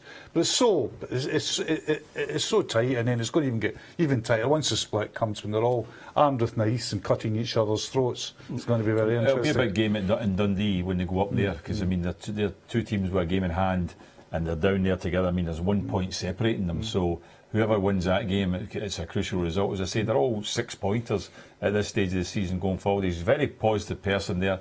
I hope he's right about Connor Salmon. It didn't work out for him at all after he's moved from Kilmarnock. But I always look back to the Kilmarnock days, and if you remember, it was Eremenko and who made Connor Salmon. I felt that Salmon was making the right runs, but he had somebody there who was delivering the perfect passes. Real quality. Eremenko was absolutely outstanding, and that's what got Connor Salmon his big move, basically. So he hasn't really, I think, mirrored that since anywhere he's been since then, even his spell at Hearts. So I hope he does get it going at Kilmarnock, and at least the manager's very positive towards him. Yeah, Eremenko, my kind of player, Rocky. Complete lack of movement and maybe a pass or two to die for. He's the kind of player you want in your team when he's making these passes. That's when the chips are down and your backs are against the wall. That you have to say a bit of a shift, will you? Yeah, I think some of the trouble was the chips are down Eremenko's throat. He used to turn up, and some days you say, "What the?" But he was absolute quality. Ability. I saw him at Ibrox one day, and Rangers would obviously, Alan McCoy was asked about it, did they want to target it, because it was about 3 or 4 very heavy tackles we got in the first 5 minutes. But he brushed up and he just kept that, knocked the ball at his feet past, knocked the ball. Wonderful player. To be fair, if I was Connor Salmon, I'd be just going, dear Alexia, happy birthday and also Merry Christmas, because you made my career in the last 2 moves. But nevertheless, I think you're absolutely right, Gordon. I'm looking at them now: Dundee, Aberdeen, St Johnstone, Motherwell. The game's coming up for Kilmarnock, and he's got an air of confidence about him. Even I'm changing my mind. I'm thinking Inverness at the top end. I think the big question now is, will Rangers, be satisfied with third? What kind of pressure, what kind of headlines will be greeting Mark Warburton, and what kind of questions are coming his way over the next few weeks? Absolutely. I mean, it's almost certain that I'd be shocked if a journalist didn't throw that in today to say, well, you said one of your interviews you've been saying this week you're second, you're now third. What do you feel about that? And see what he says. You're third to a team who have a game in hand, who have won today, and I think that's going to happen. And the pressure, that's what it's like being manager of Rangers or Celtic, whatever. The pressure's there. If you're not first, you're last. And you're saying, Peter, with the second, third position. If you go into social media, if you talk to fans, they'll not be saying they'll be satisfied with being second, never being third. I mean, there's a whole hashtag going for 55. There's a whole hashtag going, we're going to be competitive this year. Might not win the league. That's only months ago. Really, it's a long time in football since. So there'll be a whole constituency out there who are absolutely livid at even the possibility of finishing second, 1 miles behind Celtic. Yeah, should we be chastising ourselves, Ruffy, on the basis that we haven't in any way mentioned Ross County's achievement of getting another good performance and a good result against Rangers, which they have managed to do on a number of occasions. Yeah, you said that right at the beginning of the show. They've got a fantastic record. Sometimes that happens when you play a big side. You know, whatever way you set up your team, you manage to get a result. And in light of the results that Ross County have been getting, that's a fantastic scoreline for them today. And for the boys that are on the bus going back to Ross County, it'll be a good journey. Well, in the last 5 games, they did 4 defeats and 1 win in the last 5. So they're not exactly been in good form going into this game. And you think, well, Rangers, I think just because everything that happened during the week, there would definitely be a determination to bounce back. Because one thing the manager would be saying to them in there is, by the way, you better be good today. You better be giving your all, or you're going to get a hard time out there unless you do. And you know, the fact was they lost the first goal and it took so long to get back in the game. Didn't get a win, and they end up in other games they have, but you know, it might have a degree of satisfaction that they've come back from being a goal down to get at least a point. But nevertheless, it's in terms of the fight for, you've got Aberdeen, who look as if they've managed to hold on to players that might have been moving on. They've brought in Chrissy, so they've strengthened. Hearts look like a rejuvenated team all of a sudden. 7 goals in 2 games, 2 big wins. So you're looking at the scenario there saying, well, Rangers are now fighting for that second spot, and that's when Matt Warburton was almost talking about it as if to say we're quite safe in that second spot, and obviously they weren't. Yeah, I just wonder now if Rangers fans are looking and saying, and they were highly critical of Ali McCoy's because they thought there was plan A and no plan B, you know, whether they think there's going to be a plan C that's needed here for Mark Warburton's Rangers, because quite clearly, you know, dismantled by Hearts, draw against Ross County, big match coming up against Morton as well, and then subsequent games that I'd mentioned at the start of the programme before March 12th. I don't think Mark Warburton will be here after the summer. I'm pretty convinced about that.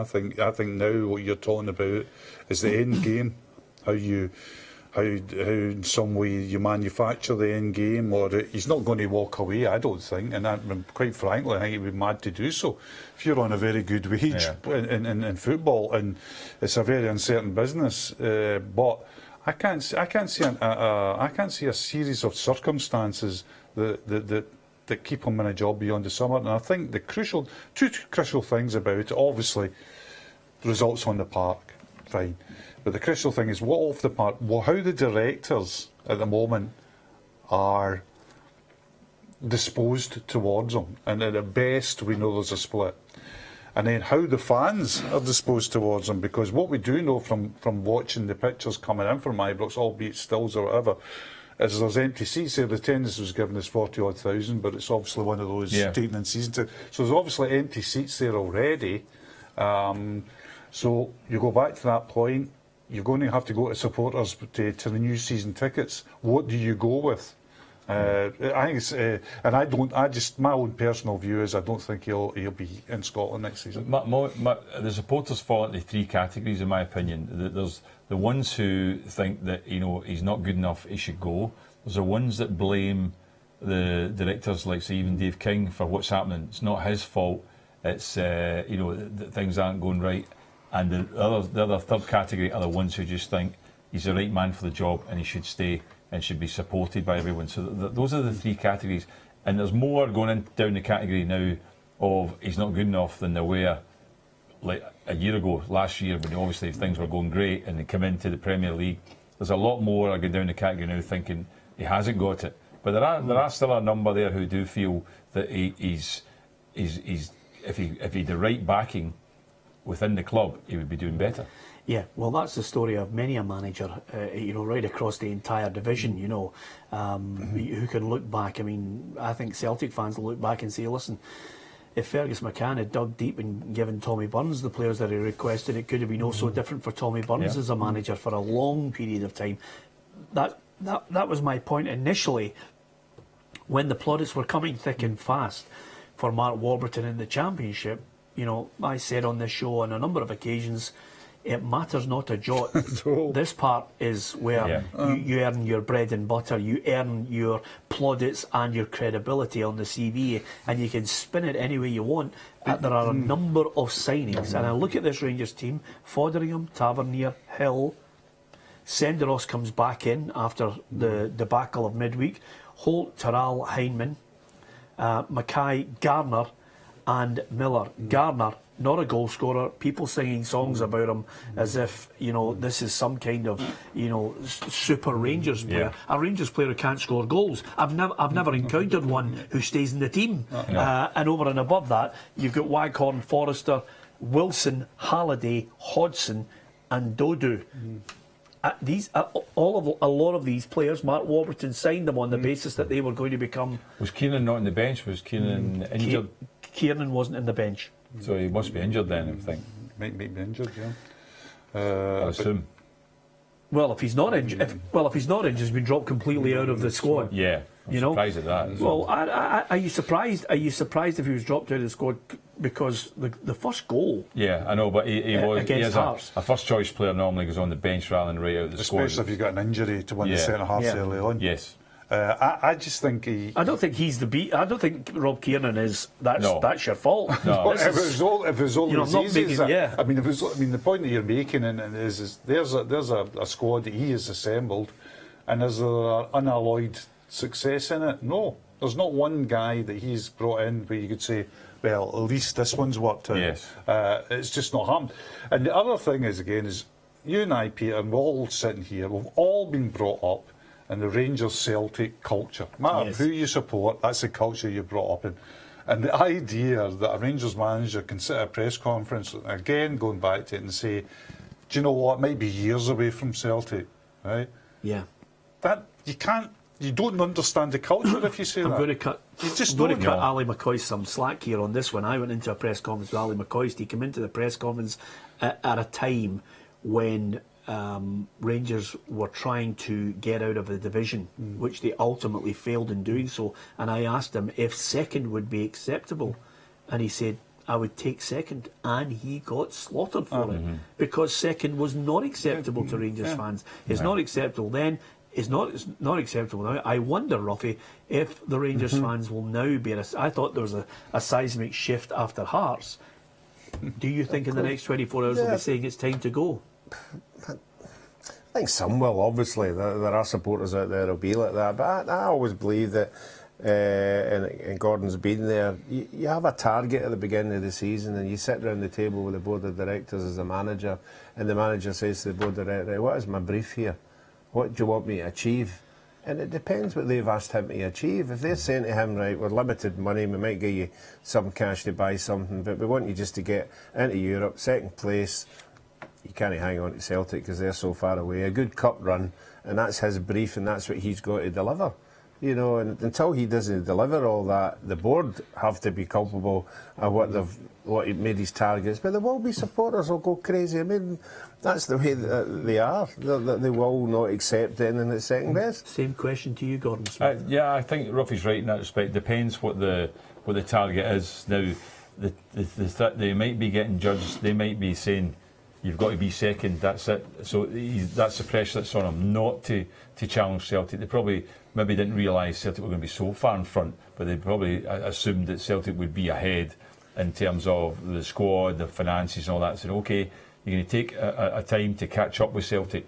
You shouldn't ever come out, as Hugh says, and say it's going to be years and years, because you should be moving towards it and giving the impression that, you know, we're fighting it. But the problem he's had to say that is maybe because the gulf is so big, and he said, the financial side of it, and then he was pressured on, as I've said before, people saying, well, wait a minute, you've got more money than the other two teams you're challenging for second spot, why are you not getting that? And then later on he said, it's to do with the European thing, and then later on he brought up the fact, as I say in the conference, that, you know, look at what Leicester City did. You go, well, if you're throwing in Leicester, you're saying it's not down to resources how you can challenge. Here's a tuppence worth on this, just quickly, Hugh. I think, like you, he'll be there till the summer, but I think the dam will explode if they lose at Celtic Park. Yeah, and I think the whole crucial thing will be nothing that was happened at the beginning of the season, you know, targets and whatever. I think the big thing will become when Dave King and his board says, how are we going to sell season tickets? And will this guy shift season tickets? And that'll be the crucial question. Yep, OK. Coming up after the break, we will discuss St Johnstone against Celtic. We'll hear from Tommy Wright, the Saints manager.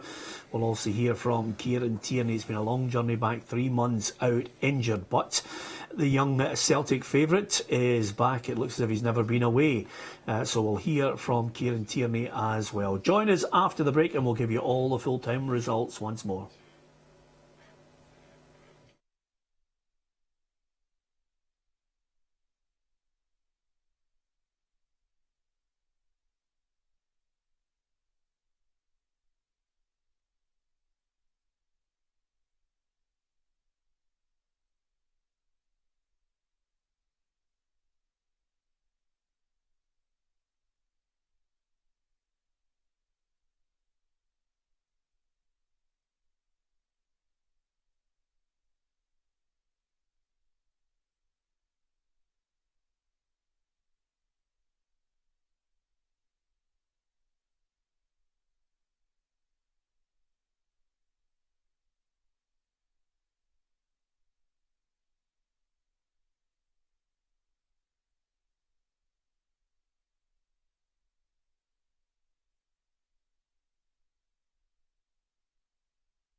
Welcome back to Peter and Ruffy's Saturday Football Show. Alan Ruff, Gordon Smith and Hugh McDonald are here with me in the studio. Thanks very much to everyone for sending messages on Facebook. It's facebook.com/Peter and Ruffy, and Twitter as well at Peter and Ruffy. A lot of St Mirren fans just saying they need a good run to try and get out of the difficulties in the Championship after a draw today at Dumbarton. Ayr United managed a draw at Easter Road against Hibernian. It finished 1-1. Dundee United against Wraith Rovers is underway. We'll keep you up to date if there are any goals there. The main story in the Premiership in Scotland is Rangers 1-1 draw with Ross County, and if Celtic were to defeat St Johnstone tomorrow, they would go 27 points clear at the top of the Premiership, which is not beyond the realms of possibility. Of course, St Johnstone are a team that have proved to be a thorn in Celtic's side from time to time. Tommy Wright is looking for his Saints side to bounce back from that disappointing defeat in midweek to Hamilton. Wasn't the number of chances that they have been creating, particularly at home. And we've got to take confidence of that, but ultimately we've got to improve as well, because we did lose the game in the end, and we've got to make sure that we keep the ball better, and try and force the issue a little bit more, and put them under pressure more, which at home we should be able to do. Yep, it's been a long time since Celtic actually lost a game. They're on this run. They're 28 unbeaten. They've won 18 successive league games. And, of course, the last team to defeat them, Hugh, was St Johnstone. And it's, as you say, it's not without the realms of possibility that this, that could happen tomorrow. We've been looking at the league, and we're looking at the run-in, and we're looking to see, who possibly, it's now become feasible, I think everybody would say it's now become feasible that Celtic could go through the season undefeated. So what we're looking at now, where are the possible, to use James Tavernier's words, where are the speed bumps? And there's a speed bump in Perth tomorrow. I think that St Johnstone always gives Celtic a good game, always pose problems. Tommy Wright will utilise his resources well. So I personally still see Celtic winning, but it'll be an interesting challenge for them.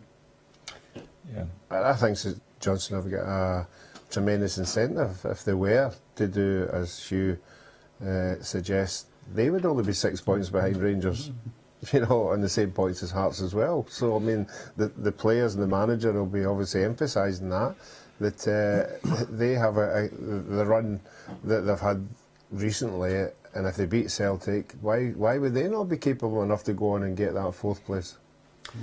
Yeah, I mean, I'm looking at this Celtic side. Chris Davis said that nobody is talking about the Invincibles. The only time it's ever been mentioned is when someone speaks to Kolo Touré to ask him what it was like playing on the Arsenal side, who didn't lose in the Premier League in England all those years ago in 2004, I think, if my memory serves me correct. Yeah. But of course, this Celtic side is going to get even stronger, according to Chris Davis. And of course, when you have players of the likes of Kieran Tierney coming back as well, he looks as if he's never been out injured at all. But 3 months he's been out of the side, and he's delighted to be back. I was going to get my shoulder done eventually. It needed to be done, and may as well do it when I done my ankle. So we kind of killed 2 birds with 1 stone there, and now that I'm back feeling fit, there's no problems, nothing holding me back. I was kind of making my debut again. I'd been out for so long. That's the first kind of injury I had since breaking through. So yeah, I felt brilliant. So Kieran Tierney, left back. I mean, another thing about him that pleases the Celtic fans is if he's not playing, he's up in the stands with them. And he's really stuttered after coming back with injury, isn't he? It was absolutely outstanding last week. I mean, his ability to pick out players with cross balls is really what's going to mark him as a player that can go on to the elite level. Yeah, absolutely. Gordon, what about the prospect of Celtic? They brought in Eboué Kouassi, and that's the only real player they added to the squad. We haven't seen anything of him. We don't know what he's like, but suddenly this is a Celtic side where even on the bench people can come on and make a difference. And in the summer, he's going to have other additional signings that he'll want to make for the Champions League qualifiers. Absolutely. I think that's, Peter, why he didn't have to make any signings in the. He brought in one player, as you say, but he put young Christie out on loan, and he was round about the first team. He's got so much strength and depth. Players, even you look at their game recently against Hearts, when they had the 2 strikers were out, and also Rodgers out just now, and Armstrong was unfit, and they scored 4 goals. So that tells you that there's a strength and depth there. They only won 1-0. Boyatis scored in 2 out of the last 3 games to get a winner, but the goals have to come somewhere. St Johnstone are always a difficult opponent. I always think that St Johnstone away from home can be more difficult than they are when they're at home. The last time Celtic were up there, they won 4-2, but only beat them 1-0, only get the 1 goal at home. So it'll be a tough game, there's no doubt about it. St Johnstone will be fired up for it. They want to get something. You think if Celtic are going to slip up, in my opinion, it will be against one of the teams in the top 6. It'll be away from home against the likes of Aberdeen, Hearts or Rangers if they're going to slip up. Yep. Ruffy, we talk about it, non-stop. 25 wins was Martin O'Neill's record, which is there now in the sights of the Celtic side. Yeah, if you're a footballer, you want to be associated with records. You want people to be talking about that team in the future, and that's what you're in the game for. And certainly the manager and the players will have that target to go for, and the more the games keep flying away, the more positive they'll be at doing it. Okay, let's look at the full-time results. If you have just joined us on the programme to find out how your teams fared today in the Scottish Premiership, it was Motherwell 0, Heart of Midlothian 3, Aberdeen 2, Partick Thistle 0, Hamilton 1, Kilmarnock 1, Inverness Caledonian Thistle 2, Dundee 2, and Rangers 1, Ross County 1. In the Championship, Dumbarton 2, St Mirren 2, Falkirk 2, Dunfermline 0, Hibernian 1, Ayr United 1, Queen of the South 3, Morton 0, and the latest score is Dundee United 0, Wraith Rovers 0.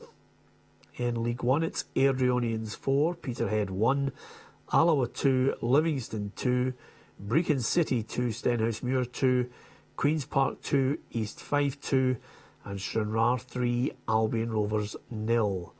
In League 2, Arbroath 0, Forfar 1, Berwick Rangers 4, Annan Athletic 1, Cowdenbeath against Elgin City, that match was postponed, Edinburgh City 0, Clyde 0, Stirling Albion 1, Montrose 2.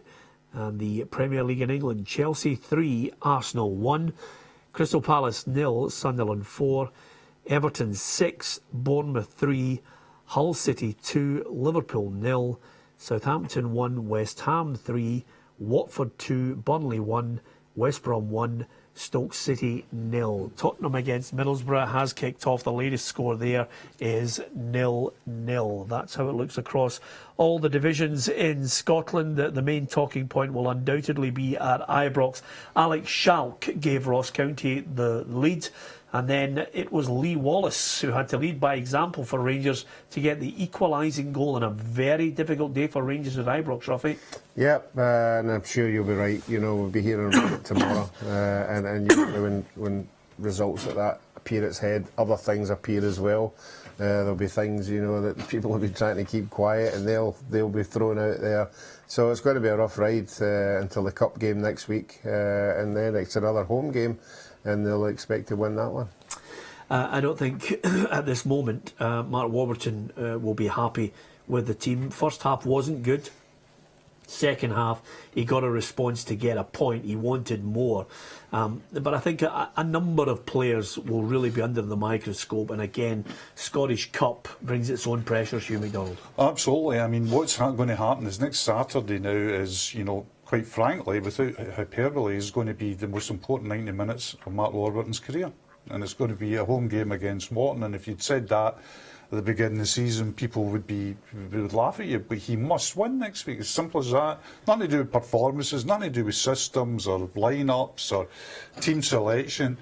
We must be sitting here a week from today reflecting on Rangers going through to the next round of the Scottish Cup, or it's beyond crisis for them. You've been mentioning on more than a few occasions down through the years, Gordon Smith, that quite simply anyone who needs motivated to play for Rangers won't be there. How much of that is a key element now when the pressure's on and they are starting to feel the heat and the wrath of the fans? Yeah, definitely. As I said, I've made it very clear that you're right. It's just to say that, you know, you shouldn't have to be motivated by the manager or whatever. That they should be self-motivated. The manager can give you a bit of inspiration at times, but the motivation has to come from the players. They have got to get over it. They've got to have a belief.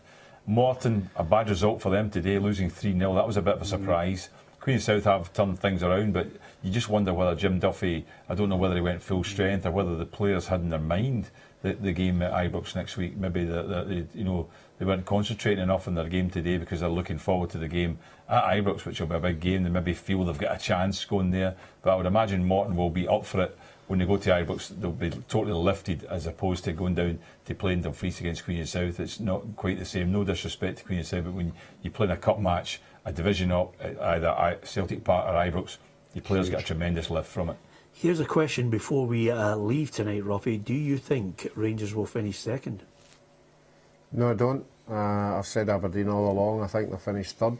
And I think it'll be close because, as we've already discussed, we think Hearts are now on a wee bit of a run just now. So I think it's going to be an interesting run into the end of the season. Yes or no, Gordon? Yeah, I've tipped them from the start, yes. So I'm going to stick with that and just say yes, they will be second.